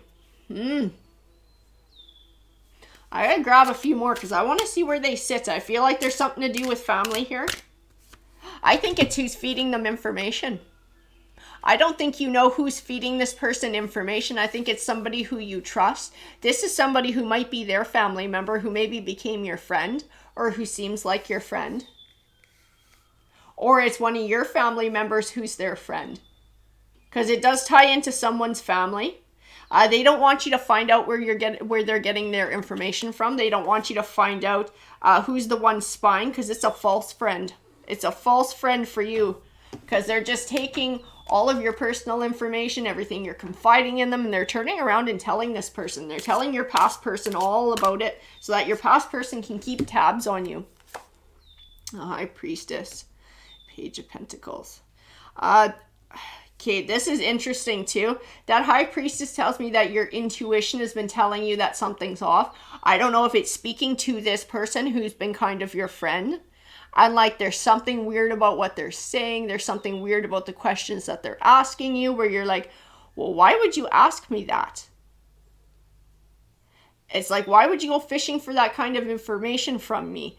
I feel like you already know who that person is, who's been a false friend and who's been hiding information, because I feel like there's just something off about your conversation, something off about what they say. That's sort of like, it's kind of like your spidey senses are going, but you can't put your finger on it or can't really figure out why it feels off or what's wrong about it. It's because that's the person who's feeding them information. That's the person who's been feeding your ex-person all of your fucking business, telling them all about what you got going on in your life, about you coming into Empress energy, about good positive things happening. The Ace of Pentacles. Yeah, they're just looking to stall you on your journey. Absolutely. They don't want you to go on a date. I don't know if you got a date coming up or you got somebody who you're slowly starting to see. I'm going to tell you this. If you stop seeing this new person or you give up on this new person to get re-involved with this person from your past, it will last a very short time, and then this ex-person will become an ex-person again. Okay, because they don't want to stick around. They just want to stop you from moving forward. And then there will be a long period of time where you don't hear from them until you start a new relationship again or start dating. As soon as somebody new comes along, they are going to come back, and they will repeat this cycle like till the freaking end of time for as long as you'll let them. Okay, this is what you need to know about this person. This person, their motives are not true. Their motives are not honest. They are not emotionally invested in a relationship with you. They are only looking to stall your journey. They are only looking to feed their ego. They're just looking for the hunt for the conquest. That's what they want. That's what feeds their egos. There's no emotions involved in any of it. The Chariot card is like, fucking run, move on with your life. The Magician card, because this person's super manipulative. Absolutely. And they don't recognize you for the good catch that you are. They don't recognize you for all those beautiful stand-up qualities that you have. And it's not just you. It isn't. I'm telling you that there's something more to this on this person's side. They're very low vibrational. They're very immature. So it's not just about you and not recognizing you. They're like this in their relationships. Okay, none of their relationships last very long. They like to hold on to their exes in certain ways, control them, mess with their lives. The Knight of Swords. I think if you call them on their shit, they're going to get really mad too. Like if this person comes back and you're like, you don't even want me. You just don't want me to have somebody else. You just don't want me to have good things in my life. Like, what is your problem? I think they're going to have a freak out. I think this person will absolutely have a freak out. I don't think they want to get called on their shit. Knight of Pentacles. And I think they'll lie. And then they're going to try and trap you in that Eight of Swords again. They're going to tell you, oh, my offer's genuine. Oh, I want to have a lifetime with you. Oh, I was coming back looking for marriage. It's not. They're just looking to stall you out, and then they're going to leave you in the cold. And this Strength card is speaking to you. Speaking to you, trusting your intuition about what's going on with whoever this friend is, and also being strong enough to give this person the boot, to tell this person where it's at, to speak your truth to them, and to call them out on their crap. Absolutely, calling them out on their crap. We got the Ten of Swords too. The Ten of Swords is that backstabbing friend. Absolutely, that backstabbing friend, that fake friend, the Queen of Swords. I think this is something you need to deal with. You know who this person is. It's going to be hard to move on with your life if you got this little spy hanging around who's working for your ex, feeding them information so that they can come back and cause trouble in your life. It's going to be hard to get your abundant harvest because you're always going to have this little bit of drama in your life. You're going to have these people bringing drama. It's like if you want to take a new lover, you should be able to take a new lover. You should be able to start a new romance whenever the fuck you want to start a new romance. It's not your ex's business. They chose, with whatever their actions were, or maybe even stepping away from you, they chose not to have it be their business. You know, they chose to remove themselves from your life, to not be a part of your life, to not be a constructive part of your life. And this friend is not making shit any easier. Two of Pentacles, balance. Balance, absolutely. It's time to bring balance back to this situation, balance back to your life. If you got a new person on the line, nothing about their personality and who they are to you and how that's going to go in the future is coming through in the cards. What the cards are speaking to that you need to know is this friend that you have has been feeding your ex-person information. Your ex-person very much has the intention of coming back whenever you have somebody new to make you let go of that new person with whatever promises they have to make to pull you away. And once you've let that situation go and they have full control over what's going on, or they feel like they've gotten control or gotten one over on you, they're just going to up and leave again. It's going to be the same crap. That's what you need to know about their intentions too. This person is low vibrational and this person has not changed their ways. Alrighty, that is your message from Tarot today. Have a great one. Hey Scorpio. Alright, so this is your read. So let's go ahead and get started. Scorpio, this is the deck that's calling out your name today. Okay, so we are asking Tarot, what does Scorpio need to know about the person who is on their mind? What does Scorpio need to know about the person who's on their mind, Tarot? Bring us oh, geez, we got the Knight of Swords drama. That's quite the way to start a read. 3 of Cups. I do feel like there's something positive happening in your life. And I feel like somebody's very jealous. I don't know if you're trying to celebrate an accomplishment, a win. I have the 10 of Wands and it's like, it says burdens. I know it represents heavy burdens, but I feel like burdens are starting to be relieved. I don't feel like it's speaking to you're completely weighed down and beaten down with burdens. I feel like you're starting to overcome things. I feel like you're achieving things and you're starting to get some wins in your life. But I feel like somebody's jealous and somebody's looking to bring drama. King of Wands, passion. 8 of Wands, speed, movement, communication. I feel like positive things are happening in your life. Very positive things, but you got somebody jealous who's trying to cause some shit.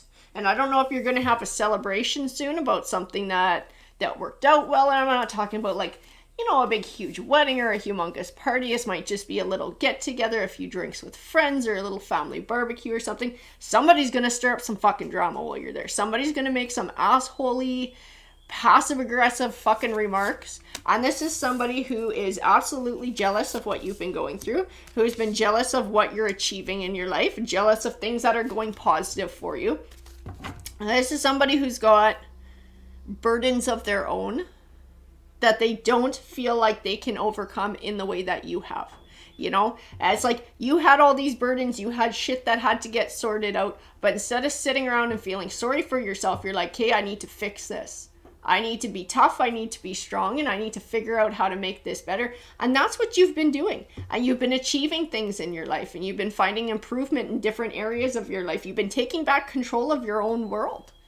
You know, and positive things are coming your way and you'd like to celebrate those. You'd like to feel happy about those. And then you got this, and I do feel it's one person. I don't know if there's more, but I feel one person for sure who is super pissed off and feels like they're not capable of doing what you've done in your life. And so instead of being happy for you and the things that you've achieved and maybe using that as inspiration to get off their own duff and make changes in their life, they're choosing to be an asshole. They're choosing to be an asshole. We got crossroads. We got distraction. I feel like this person might try and level some sort of ultimatum at you. I'm not sure what it is. But it's to distract you from what you're doing. And I don't know if this King of Wands is maybe somebody who's come into your life and maybe you've been looking for love for a long time and now you have somebody new. And this person is absolutely jealous of this somebody new and is going to make some sort of a big fight. And then it's going to be either them or us and I'll cancel myself out of your life or some sort of crap like that. I'm going to tell you too, this Queen of Cups is representing the person who you're having a problem with. Sometimes cups can represent a water sign, Cancer, Scorpio, Pisces. A lot of times these cards, these core cards, just speak to the most dominant part of our personalities at that time that are coming forward. So cups can be very emotional. I do feel like this person is quite emotional. I get the word, so I'm getting told the word drama. I think this person has a history of being a bit of a drama queen in the family or in the friend group, because I do have Six of Cups from the past. I feel like they've done shit like this before in the past when either things were going good in your life or somebody else's life who's within this circle. This is a pattern of behavior for this person. I think you're going to recognize it as that. I think you need to call it out. We have the Justice card that represents truth. I wouldn't be afraid to call this out for what it is, that somebody's being jealous, that they're behaving in a jealous way. Four of Pentacles. They're trying to control the lives of everybody around them out of jealousy. They're trying to stop people from moving in positive and independent directions. They're trying to stop people from living their own lives and finding achievement. I don't know if this is somebody who has a certain level of control over the family, like if this is going to be somebody who's sort of like a matriarch or a patriarch kind of energy, and they use that sort of more mature position to try and manipulate others and hold others back out of their own baggage, their own fucking shadow work they haven't dealt with. But I do feel like they cause shit. Whenever good things happen in somebody's lives within this little group, if this is like a family group or a friend group, this person always causes drama, always tries to find a way to make it about them, always tries to find a way to shit on whoever's trying to celebrate something nice or an achievement that somebody's done. Like they always try and take it for themselves. This person always tries to take it for themselves. Feel like they need to just be called out on their controlling shit when this happens. This is like, you do this every time. Why do you feel the need to shit on everybody every time something good happens, every time somebody's going through something positive? Why do you bring this up? Communication next to healing here. You know, the Three of Wands next to the Temperance card. I feel like this is going to be healing for at least one side of this. I'm going to tell you, this Queen of Cups might not be willing to recognize this behavior. Okay, you need to be aware that this person might not be ready to look at themselves in this brutally honest way and to be able to find change in their life. But I do feel like it's important for the Queen of Wands to be able to take her power back, because I do feel like this is where everything lies. The Queen of Wands is representing your energy in this read. And I do feel like it's important to be able to take power back by calling this situation out for what it is, by bringing things forward and being like, what is going on here? I'm not putting up with this crap anymore. You know, we're not going to just pussyfoot around whatever bitch comments you're making anymore. Like, why are you being such a jerk? Why you got to be like this? We're all trying to have a big positive time. We're trying to have a positive celebration. Every time we try and do it, you got to try and make it about you. You got to try and steal the show. You got to try and ruin everybody's day. What the fuck is your problem, kind of thing? Where is this coming from? I think it would be comforting for this Queen of Wands to be able to see it. I don't know that this Queen of Wands will get any kind of an honest answer. I don't know that this Queen of Cups is going to come to any kind of fucking epiphany or evolve or have any kind of personal growth. But I feel like someone being able to speak their truth and call this crap out for what it is going to at least make them feel better. Got Four of Cups and the Five of Swords. I just feel like this Queen of Cups feels like shit didn't go right in their life. Or like they were cheated out of opportunities, or they're not smart enough or capable enough to make certain changes in their life. But instead of, challenging that, and instead of doing what they can to find some sort of positivity or growth in their life, they've just chosen to take this really negative approach. And they've chosen to take it against people who are actually very close to them. And people who they should be nurturing and supportive to and have a deeper connection with. And it's like they're attacking the people closest to them. Because it's just because of their own shadow work. Because they can't stand their own shit. So they don't want to see anybody moving on, anybody finding positivity. It's like if they keep other people stuck, then they feel less lonely about being stuck themselves. I'm pretty sure I just ate a bug there, guys. Oh my goodness, that's disgusting. Three of Swords, heartbreak. The Nine of Cups, wish fulfillment. And there might be a parting of ways here. It might not be permanent, though. The Three of Swords, it can represent separation, but separation with the chance of reconciliation. But this Queen of Wands may need to set up some boundaries here so that she doesn't have this situation again, so that she can enjoy her wish fulfillment. She can enjoy these positive things in her life without any negative influences bothering her, and sort of being like, when you're ready to be a more positive influence in my life and when you're ready to celebrate with me, you'll be welcome back. But until then, I don't want the negativity around. You know, being able to just set those boundaries. The Ten of Pentacles. Because, like, I'm going to tell you, I do feel like in some way, shape, and form, this is a family situation. I do feel some sort of family connection here. Loyalty. The Ten of Pentacles tends to represent legacy and family. So I don't feel like this Queen of Wands will forever sever ties with the Queen of Cups and just be like, that's it, you're out of my life for good, I'm never talking to you again. I feel like this Queen of Wands will always be open to a reconciliation, but she needs to set her boundaries so that nobody is bringing negativity or toxicity into her life. And if that person chooses to heal and evolve and ascend and move forward and be a positive force and work on that and contribute to the relationship in a positive way, I feel like the Queen of Wands would always be open to that. Two of Pentacles. But there needs to be this balance, and this Queen of Cups will have a negative impact on this person's life. It's funny, I got the Lovers card and I got the Romance card. I was feeling with this King of Wands, this is somebody like new coming into the life of the Queen of Wands and something she wants to celebrate and be happy for. The Ace of Swords. She just needs to be true to herself. She needs to speak her truth, not be afraid of setting boundaries. Not be afraid of setting boundaries. Deceit, the Seven of Swords. Because I'm going to tell you, this Queen of Cups, whoever this Queen of Cups is to our Queen of Wands, is going to try and break up the Queen of Wands and the King of Wands. Okay? It's good, because that's her goal, to make everybody miserable and to isolate everybody. She will try to drive a wedge in this relationship. She may use lies to do it, or sort of like planting seeds of dissent. You know, if this Queen of Wands says, oh, you know, the king is working late tonight or whatever, just simple like that, means nothing. This Queen of Cups would see it as an opportunity and be like, that's what they always say. You know, it'd be like planting those little fucking seeds, trying to separate these people, trying to make the Queen of Wands miserable, trying to cause her to self-destruct what might be a very positive relationship in her life. She's just very poisonous. At this point, she's very poisonous. She's very toxic. Like I said, I don't feel like they need to never talk again. But exactly, the Emperor structure. This Queen of Wands needs to take ownership of her situation, ownership of her life, and set up boundaries. Set up some healthy boundaries. And if this Queen of Cups can't abide by those healthy boundaries, then she may need to take a back seat until she can change, until she's willing to contribute in a positive way. The Ace of Wands is about new beginnings. I have lots of new beginnings here. I got lots of aces. I do have a lot of positively aspected cards. It's going to do this Queen of Wands a lot of good to be able to set these boundaries with the Queen of Cups.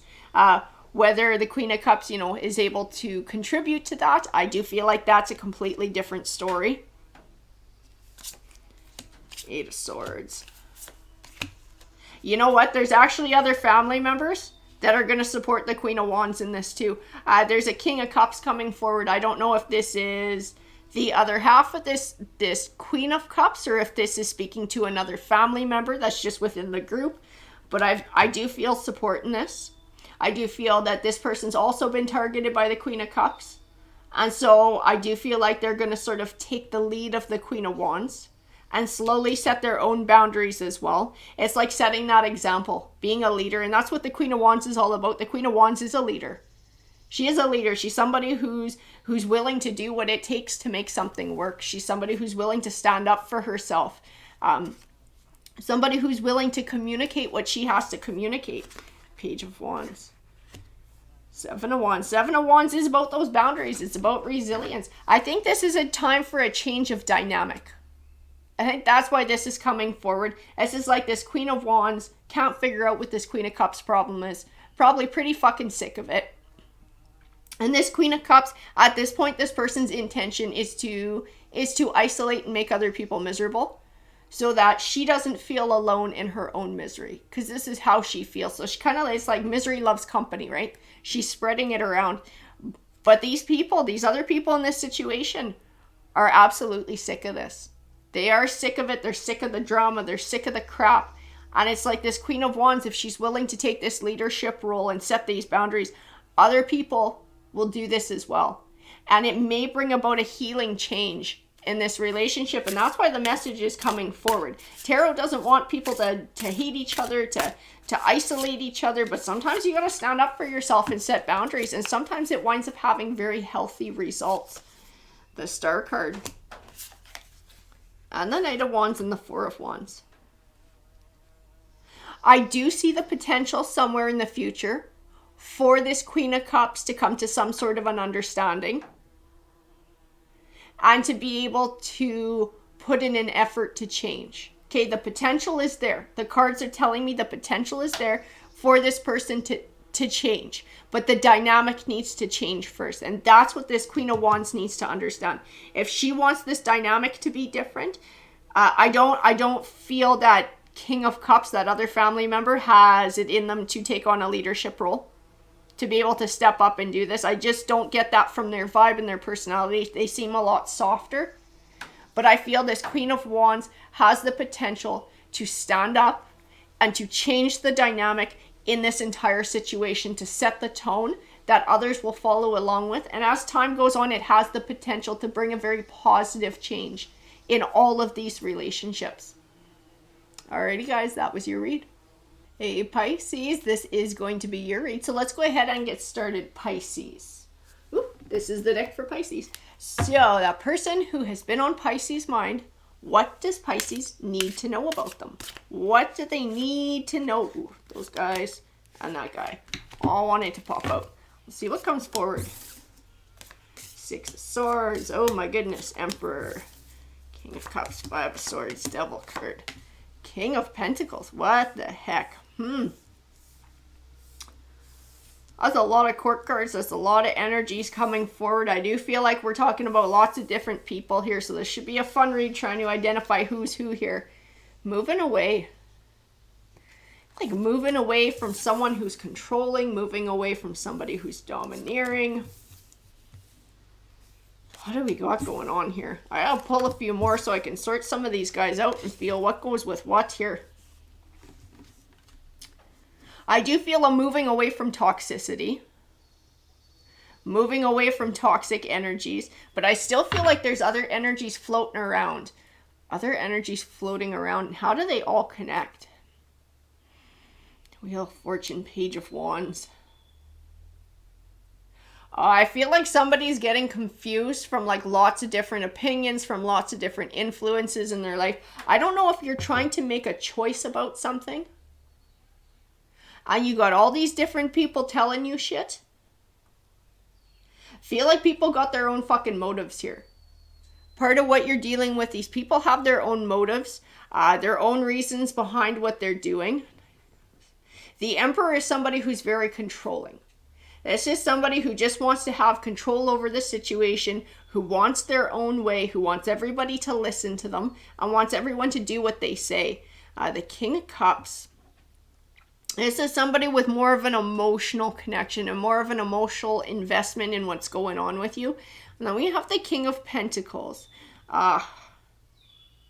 His focus is more like legacy, image, possibly money. How does something make him look? The Wheel of Fortune. I just keep getting like this is your path to walk. Whatever it is you're doing, whatever decision you're trying to make. Like this is your path to walk. This is your decision. And everybody's telling you all of these different things. And I don't know if you're trying to figure out what their motives are. The one who's probably got the purest motive and the most supportive motive is this King of Cups. Cups can represent a water sign. Cancer, Scorpio, Pisces, right? A lot of times he's more representative of what cups represent, which is creativity, intuition, emotion is the most important one. I do feel emotionally supportive. I'm like somebody who has a deep emotional connection with whatever it is you're going through. I do feel like this is somebody whose motives are more what's going to be best for you. This is somebody who's a lot more empathetic than the others. So this is someone who's going to be like trying to put themselves in your shoes, trying to imagine what you're feeling, and then trying to, give advice that they feel would benefit you or be supportive of you. And I do feel like their advice might be a little bit loose too, because they recognize that everybody's journey is their own. This is someone who would see that and would see that the choice is ultimately up to you. And what you're really gonna need at the end of all of this is support. Okay, so this King of Cups, this is a good one. I don't know if this is a friend, a family member, or romantic interest, but this is somebody whose advice is going to be more supportive. This is somebody you're going to be able to count on, even if you don't take their advice and you do the completely opposite fucking thing. This is somebody who's still going to be supportive. This King of Pentacles, I keep getting told the word image. This person is worried about image, about how you're viewed, how it reflects on them. That's what their advice is. That's where their advice is coming from.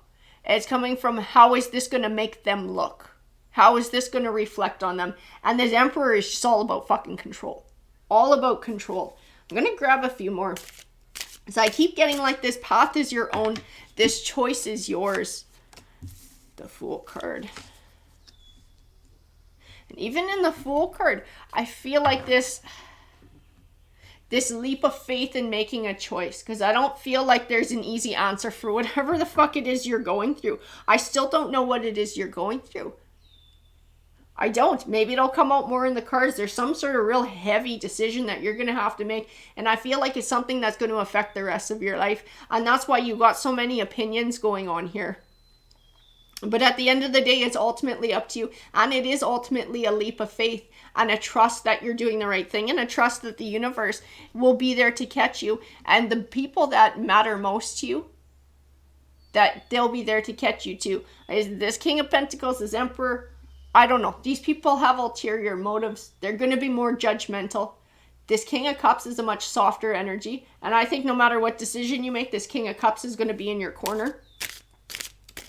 I just see a lot of anxiety in that Nine of Swords. And you're going to have to be strong during this time. You're going to have to be extremely strong. And I do see independent as well. Like, because this is your journey, because this is a path that you're having to walk, that this is something you're going to have to do for yourself. Seeking information. Oh, I have the Death card. It does represent change. It represents transition. One chapter of your life coming to an end, but also a new one starting. The King of Swords, Page of Swords, Four of Swords. I need a few more. You got so many energies in your read. I do feel your energy tied most with the Empress. And the Empress is representative of growth, sometimes motherhood. This might be a pregnancy and trying to figure out what you're going to do too. She's about growth, personal growth. I feel a softer energy in her. I also feel like this new chapter of your life, and it sort of starts with this decision that you're going to make. There will be trials and tribulations through this new chapter. All of it is about personal growth. I do see independence, and making independent decisions is going to be a big part of this too. So I feel like you, I don't want to say you've relied on everybody's opinions a lot, but I do feel like you always allow other people to sort of weigh in. Whether you follow their advice or not is another thing, but I do feel like that's been a part of your life, is sort of getting feedback from others. And that may have influenced some decisions that you've made. But ultimately, this is a big one. And this is one that you need to make for yourself. King of Swords. This King of Swords is somebody who does not have an emotional connection to the situation. This is somebody who seeks information, who seeks truth. So no emotional connection. But I don't get a negative energy off of them. I just feel like they're emotionally cold. Emotionally cold, but seeking information. This may have to do with healthcare. A lot of times the King of Pentacles, it would be somebody who is in the healthcare profession. But I have this Knight or King of Swords right next to the Four of Swords. And the Four of Swords is about healing. And I do feel like it might be speaking to something health-wise. So whatever this King of Swords advice might be, this is going to be something that talks more about your health. So it's not going to be about, you know, emotional things or fluffy things or emotional support and stuff like that, or empathy. This is going to be about facts and about health. The advice that comes from this person. the Star card. I do feel like whatever this King of Swords does have to say to you will help to contribute to clarity in the situation, in you making a choice too.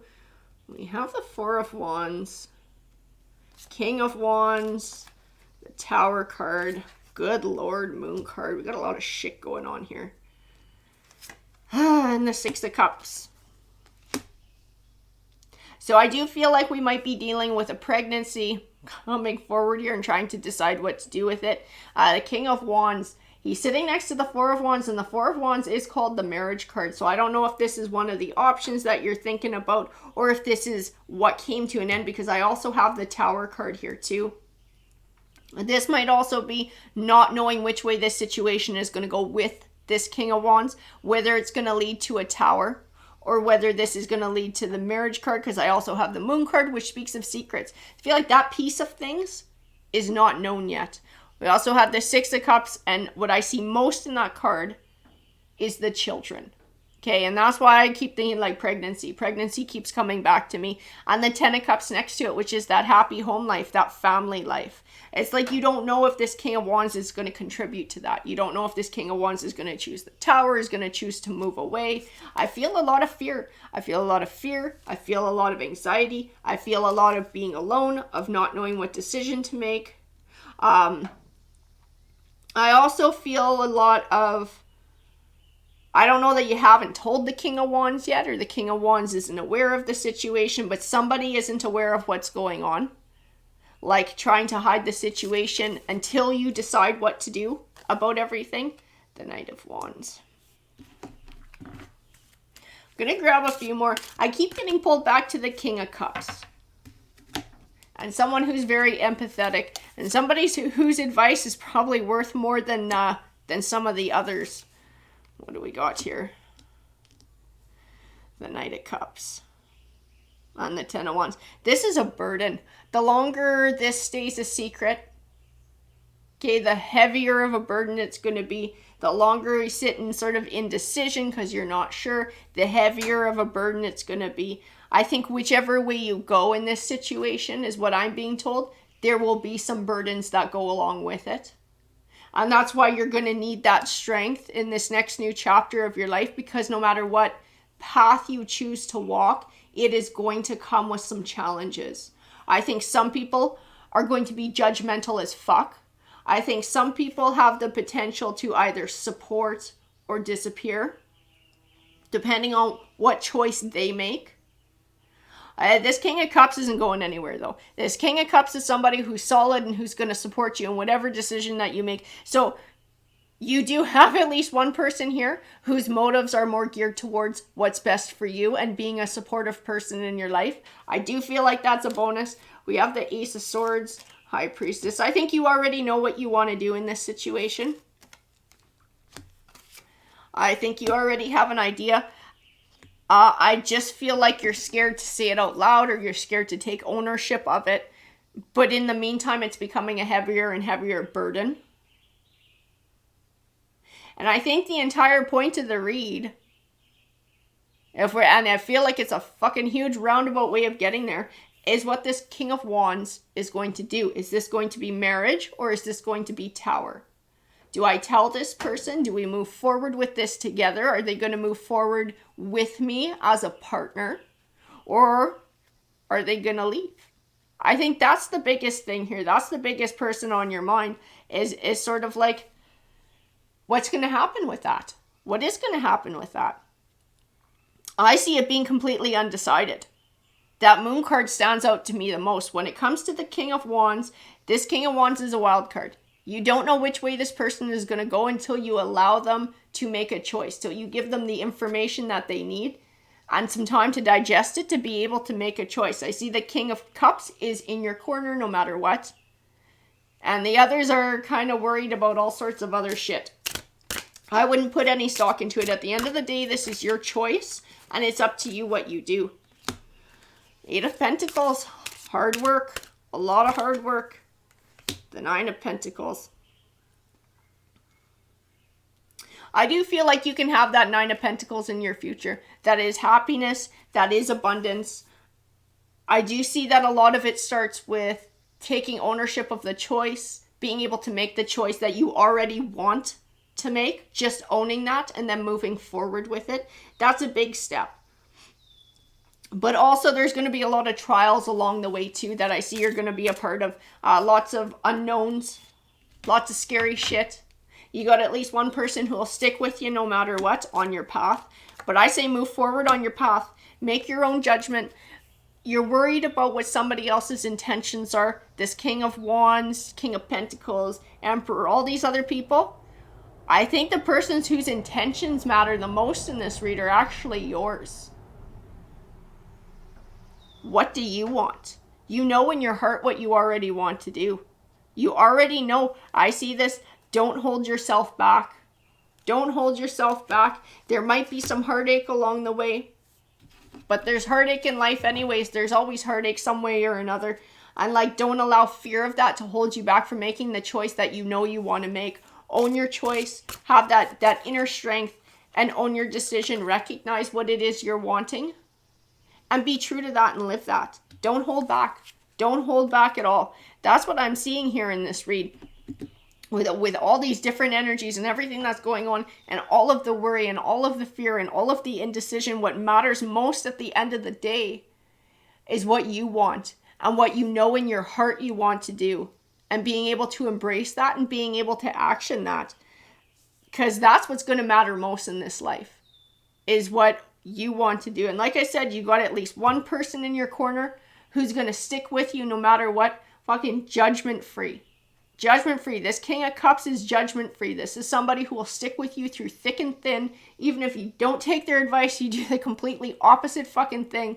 This is someone who's empathetic. And this is somebody who is going to stick with you when times get rough and support you in any way that they can. So you're not going to be alone in this journey. But at the end of the day, it's still your journey to take and it's still your path to walk. So do it in a way that's true to you. Alrighty, that's your read. Hey Gemini, so this is going to be your read. So Gemini, oh, and that's the deck that's coming forward for you. So Tarot, can you please tell me, the person who is on Gemini's mind, what does Gemini need to know about them? What does Gemini need to know about that person who is on their mind? That big stack wanted to come out too, so we're going to grab that. Ooh, 6 of Swords. Moving on, moving forward. What do we got here? Ace of Cups. 7 of Cups. Okay, so that's what's going on here.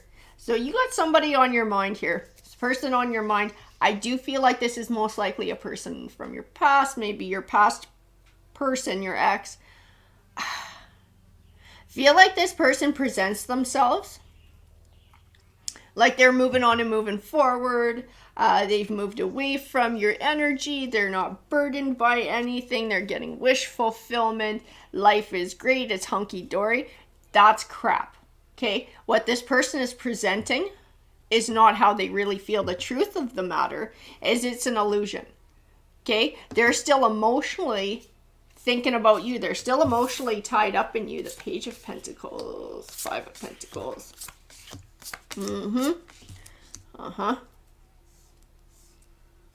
This person is not ready to move on to new relationships, even if they are dating. Nothing lasts because this person hasn't gotten over what happened with you yet.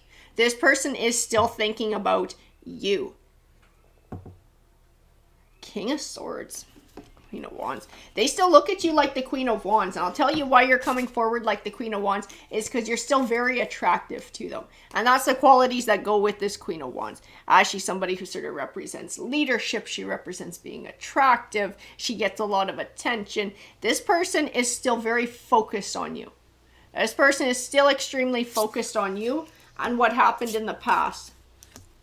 I don't think they want to see you moving on and moving forward either.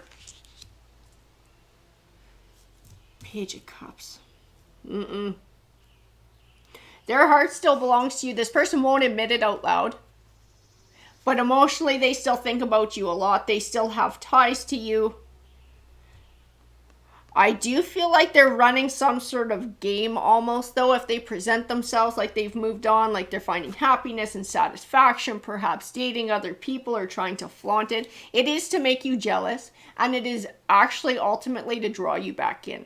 It's like they're hoping that you're going to come back. They're hoping that you're going to try and rekindle. This doesn't strike me as someone who will reach out to you if they're looking for a second chance. They're just trying to get your attention, hoping that within that somehow you're going to reach out to them. So, like, obviously this person doesn't understand the meaning behind communication, right? And just communicating your feelings and where you're coming from. This person is sort of not very mature when it comes to that aspect of things, because there's no need to run this game. If there's something that they're looking to say, they should just come out and say it. But this person can't do it. This person can't bring themselves to be vulnerable. They can't speak what's really in their heart. They're that afraid of rejection. So instead they got this whole fucking smoke and mirrors thing going on, trying to look like someone they're not. Happiness and celebration, chaos. Yeah, this person misses you. This person's fucking miserable without you. Absolutely miserable, absolutely lonely. Anybody new that they date, they're not really interested in, because their thoughts are always on you. You're always in their heart. Holy shit. I don't think they want to see you move on and move forward either. If they see you with somebody else, I think they might make a point of making a miserable ass comment. If you guys are in the same place and you accidentally bump into each other, or if it's one of those on purpose accidental bump into each other's, I don't think they would be above making some sort of snarky ass comment. Strength. This person's very immature. This person is very immature, very emotionally immature. They have no idea how to communicate how they really feel. I don't think they were able to do that when you were in a relationship with them. That hasn't changed. That hasn't changed. If you're wondering sort of what's going on with this person, or why they're trying to flaunt other people around you, or present that they don't care and that they're moving on and they're happy, it's all a smokescreen to hide how they're really feeling, to hide their true feelings. The fact is, they can't fucking get over you. They haven't gotten over you. They still think about you all the time. The Eight of Swords, anxiety. They're worried that you're going to go on and get married to somebody else. They're worried you're just going to find a new life and forget about them, and they'll never get another chance with you. Which, I mean, they might never get another chance with you anyways. The Emperor structure. Four of Swords. I just don't see this person. I got so many swords here. I don't see this person communicating shit to you. I don't see this person actually stepping up and being like, can we talk about what happened between the two of us? You don't leave my mind. I still think about you. I still have deep feelings for you. I would like to try and find some way to make it work or make amends. You know, this is not something this person knows how to do. I don't feel like this is somewhere where they're at in their life, where it's something that they can say. And that's why they take this roundabout, weird, immature, pissy way of trying to get your attention, hoping that somehow you're going to magically come back around and ask for them to come back. I do not see that strategy working out the way that they're hoping it will. Achievement. Deceit. I do feel like this entire situation has come about to allow this person, an opportunity to grow. As I keep getting this Emperor, and I see him and I feel like potential. Like, this situation has the potential for this person to step up into a higher vibrational energy, to step up into a new way of being, to start coming into an Emperor energy and becoming a different person, becoming a better version of themselves and a more mature version of themselves. Everything happens for a reason, and we all come into each other's lives for a reason. And this was part of your path in coming into their life, was to help give them this opportunity to change. To grow, to evolve. I don't see it happening. The opportunity is there, but I don't see it happening. Ace of Pentacles. Empathy. I'm going to tell you, though, too, I don't think this person treated you very nice. I have this distinct impression they kind of made you feel like you didn't matter. I don't know if they went out of their way to try and make you feel insecure, so you, to feel like nobody else would want you, so you would stay with them or feel grateful, which is because they recognize that lots of people would want you and they were afraid of losing you.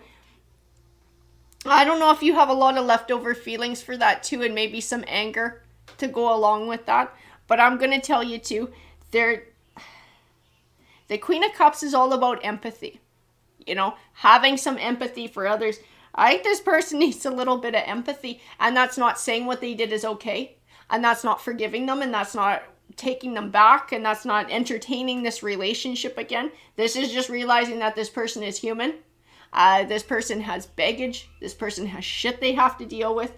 And when they behave in this way, instead of getting angry at them or getting hurt, it's just kind of feeling sorry for them and realizing that they are still that much within all of their shadow side and not doing the work. This person has not grown. This person has not progressed. This person has not moved forward, which means all those wonderful blessings that come to us in life from doing all that personal growth work, this person won't be able to attain.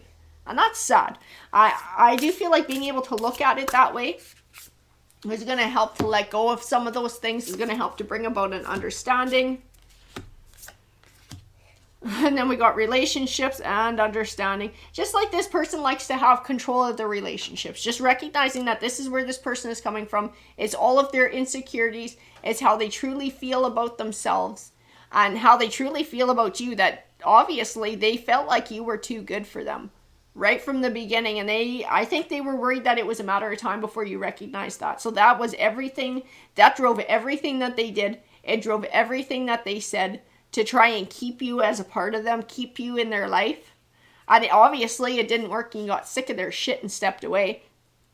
But I do feel like being able to understand that all of that just came from this person's own insecurities. It had nothing to do with you. It was all about their fears. It was their burdens, not yours. It's going to help you to sort of release whatever other feelings you still got left over. Maybe help to explain that, those whys that were kind of left over. Why was this person a dick? Why was this person a jerk? Why were they all sorts of drama?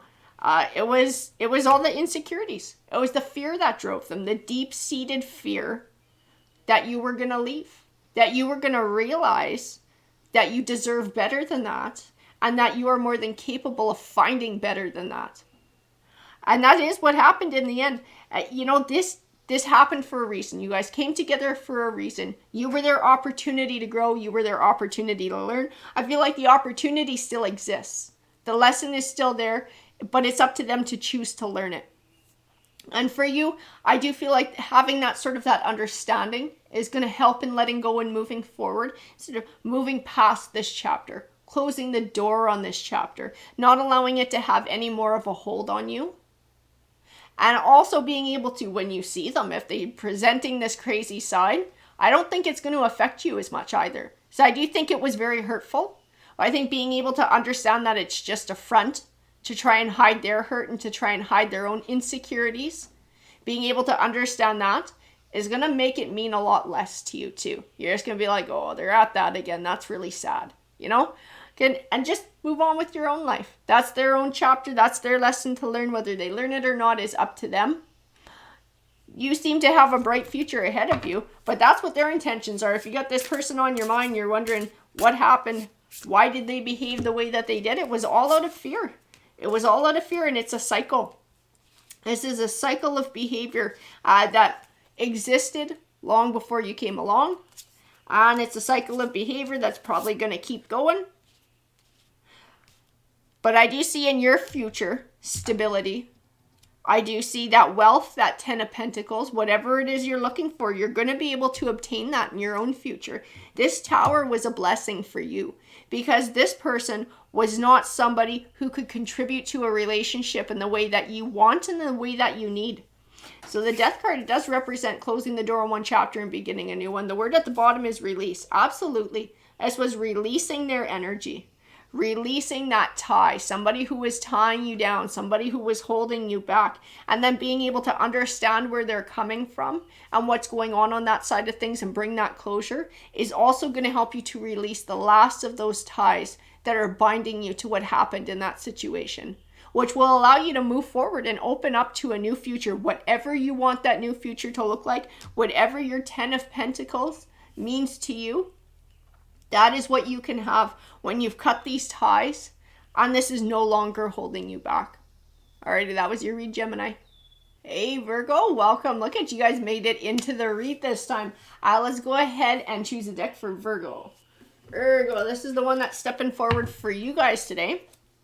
Okay, so that person who is on Virgo's mind, tarot, what does Virgo need to know? What does Virgo need to know about that person who is on their mind? That's what we're talking about today. And we got a bunch that wanted to pop forward. So let's see what it is you need to know. Interesting. Well, I think somebody sees you as marriage material. I'm telling you that. I think somebody sees you as somebody they would like to build a life with. This Queen of Cups. Cups is about emotion. This is somebody who could be emotionally fulfilling, somebody who offers happiness. 7 of Wands. And the 9 of Swords, but I do feel some blocking here. Fears, anxieties, insecurities. Whoever's looking at you like this, whoever's looking at you like marriage material, I don't know if they've reached out to you yet. They have a lot of their own insecurities that are holding them back. There's like, I don't know if it's on some level they don't feel like they're in your league. Like they don't feel good enough. They would very much like to make you happy though. They want the opportunity to show you that they can make you happy. I think they imagine a world with you. Finances might be big to this person. This person might not be in a very good place financially. This might be part of the insecurities that are driving them and worried about financially what they can provide to you. I got the Queen of Pentacles next to the King of Pentacles. So I don't know that the two of you guys are soulmates. I know that this person views you as soulmate material. This person views you as their match. This person looks at you like someone they want to marry and somebody they want to spend their life with. Absolutely. That's how they see you. I do feel like this person is extremely worried about money though. They're worried that they are too broke, that you're not going to look at them in the same way. Temperance card. King of Cups. Oof.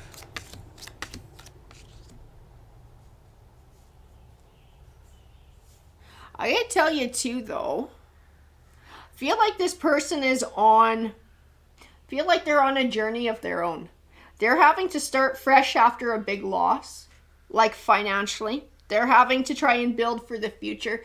They have a vision of what they want their future to look like. And not just career-wise or money-wise, like also with family, a family life, with a partner, which they do feel like is you. That is how they view you. That is how they're looking at you. I do feel like you already know this person. But like I said, I don't know that they've come forward with revealing a romantic interest with you yet. And that's why. It's because of all these insecurities that they got going on. Page of Swords. I don't know if they're trying to scope you out too and feel you out with certain random questions.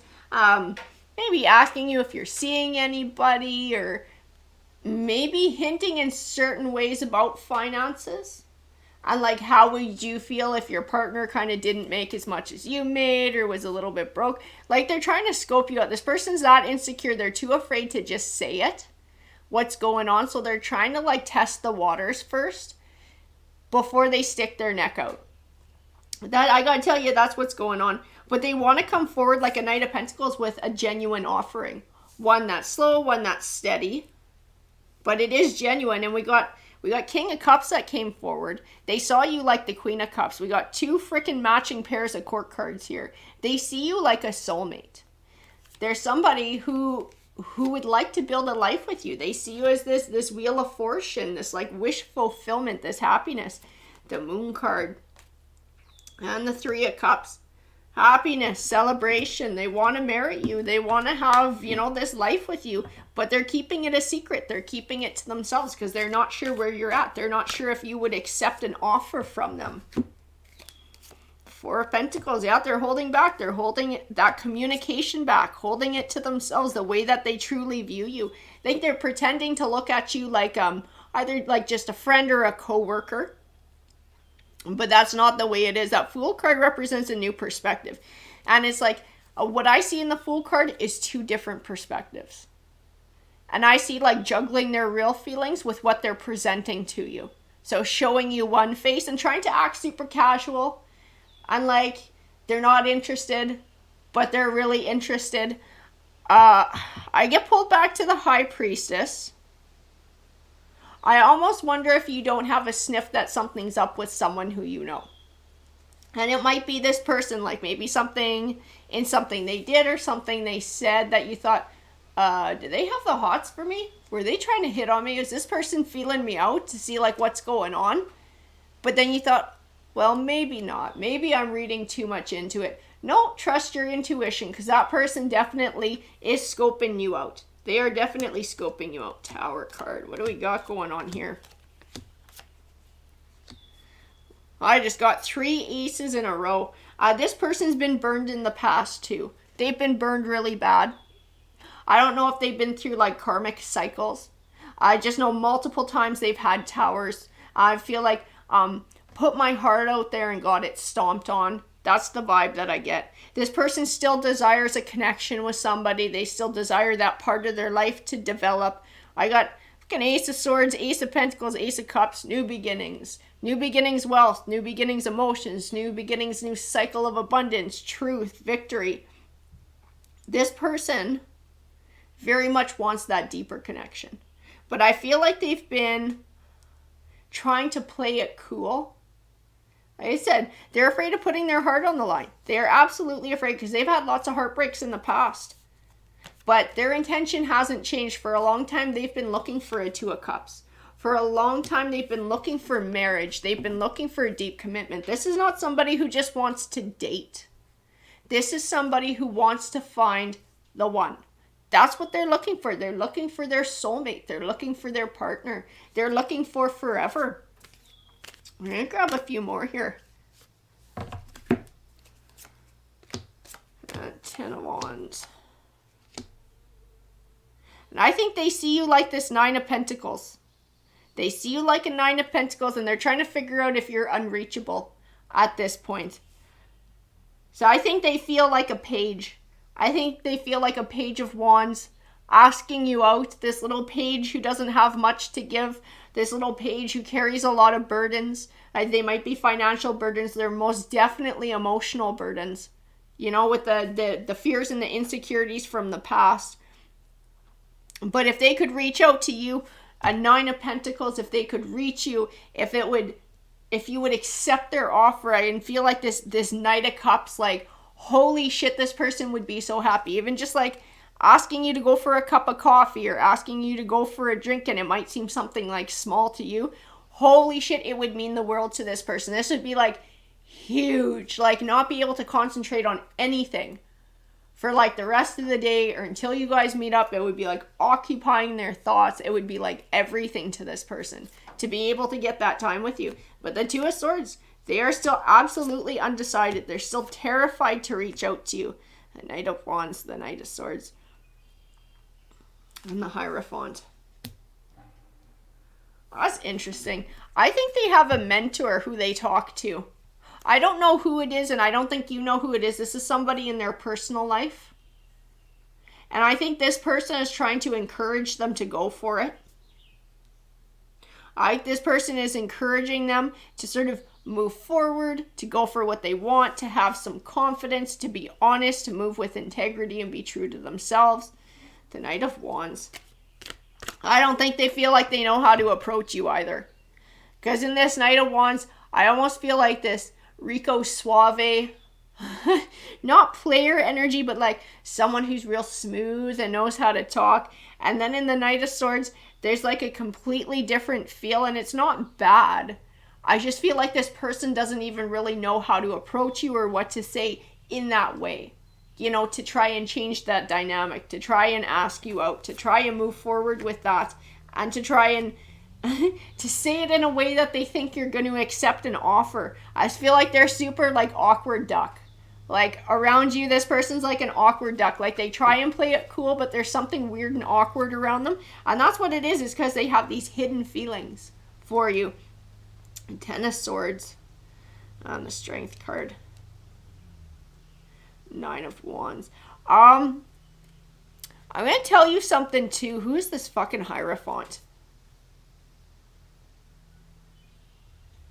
I don't think you know this Hierophant. Like, I keep feeling like this was somebody in their personal life. But now I have this vibe that this person is going to make some hint to you or spill the beans to you about this person's true feelings. I don't know who the fuck they are. I don't know how you would run into this person. Or if they show up, if you guys work together and this person randomly shows up at the workplace and then sees who you are and then makes some comment. Somebody's going to make a comment in passing. I do feel like it's this Hierophant. And it's somebody from their personal life who you've never met, but who they've been speaking to about you. They've been talking this person's ear off. And I do feel like this person is going to say something. Because the Ten of Swords can sometimes represent backstabbing. It can also represent a disappointing ending, but one that benefits you in the long run. The message that I get with this Ten of Swords in this read is that somebody is going to spill the beans. This person is going to feel a little bit backstabbed because it's like they told this person this in confidence, how they had feelings for you. So it's going to be embarrassing. But if you recognize who this person is from this reading and you're in a place where you're open to give them a chance, I do feel like it's the opening that this person needs to be able to make their feelings known and to maybe find the courage and the strength to ask you out. So I feel like they're trying to work up to it. It might be the opening that this person needs, even though they're pissed off at their friend or whoever the Hierophant is about bringing this shit up, about making some comment that hints how they really feel. It might be the kick in the ass this person needs to actually ask you out. Six of Swords.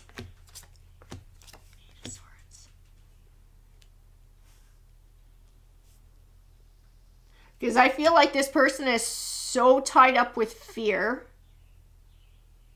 I don't know if they'd ever get around to this on their own. I gotta tell you that I'm trying to read from the cards what this person is all about. This person's got a lot of fears from being burned over and over and over again. I feel like they're a decent person. I feel like what they want from others, they're willing to offer themselves. That is that loyalty, that honesty, integrity, love, compassion, empathy, kindness, generosity, all of those wonderful things that we all want from partners. I feel like this person is somebody who's willing to offer it if they can achieve it in return. But I feel like their fear is so overwhelming that it will actually keep them from finding a good person because they're too afraid to take that step. So I gotta say, even though they're gonna be pissed off at that Hierophant, huge high five to that Hierophant when they speak up, because I feel like it's the kick in the ass this person needs to speak up to you. To speak up to you and to, I feel like it's like spur of the moment. They're like, well, fuck, the cat's out of the bag, so maybe I'll just go for it and I'll just ask them out. Because I got this Judgment and I got this Page of Cups, somebody making an offering. I feel like they're going to do it. They're going to take the plunge and they're going to make the offering. When that happens, I don't know, I get a positive vibe off of this person. I don't see how this goes in the future because free will is a part of this. And I don't see whether you're willing to accept this person or not. But this is what you need to know about them when this situation comes forward. And when this person does bring this offering forward, they're willing to offer you somebody who is loyal, someone who is understanding, somebody who is kind, somebody who is honest. Like I said, they're human. They still have their insecurities.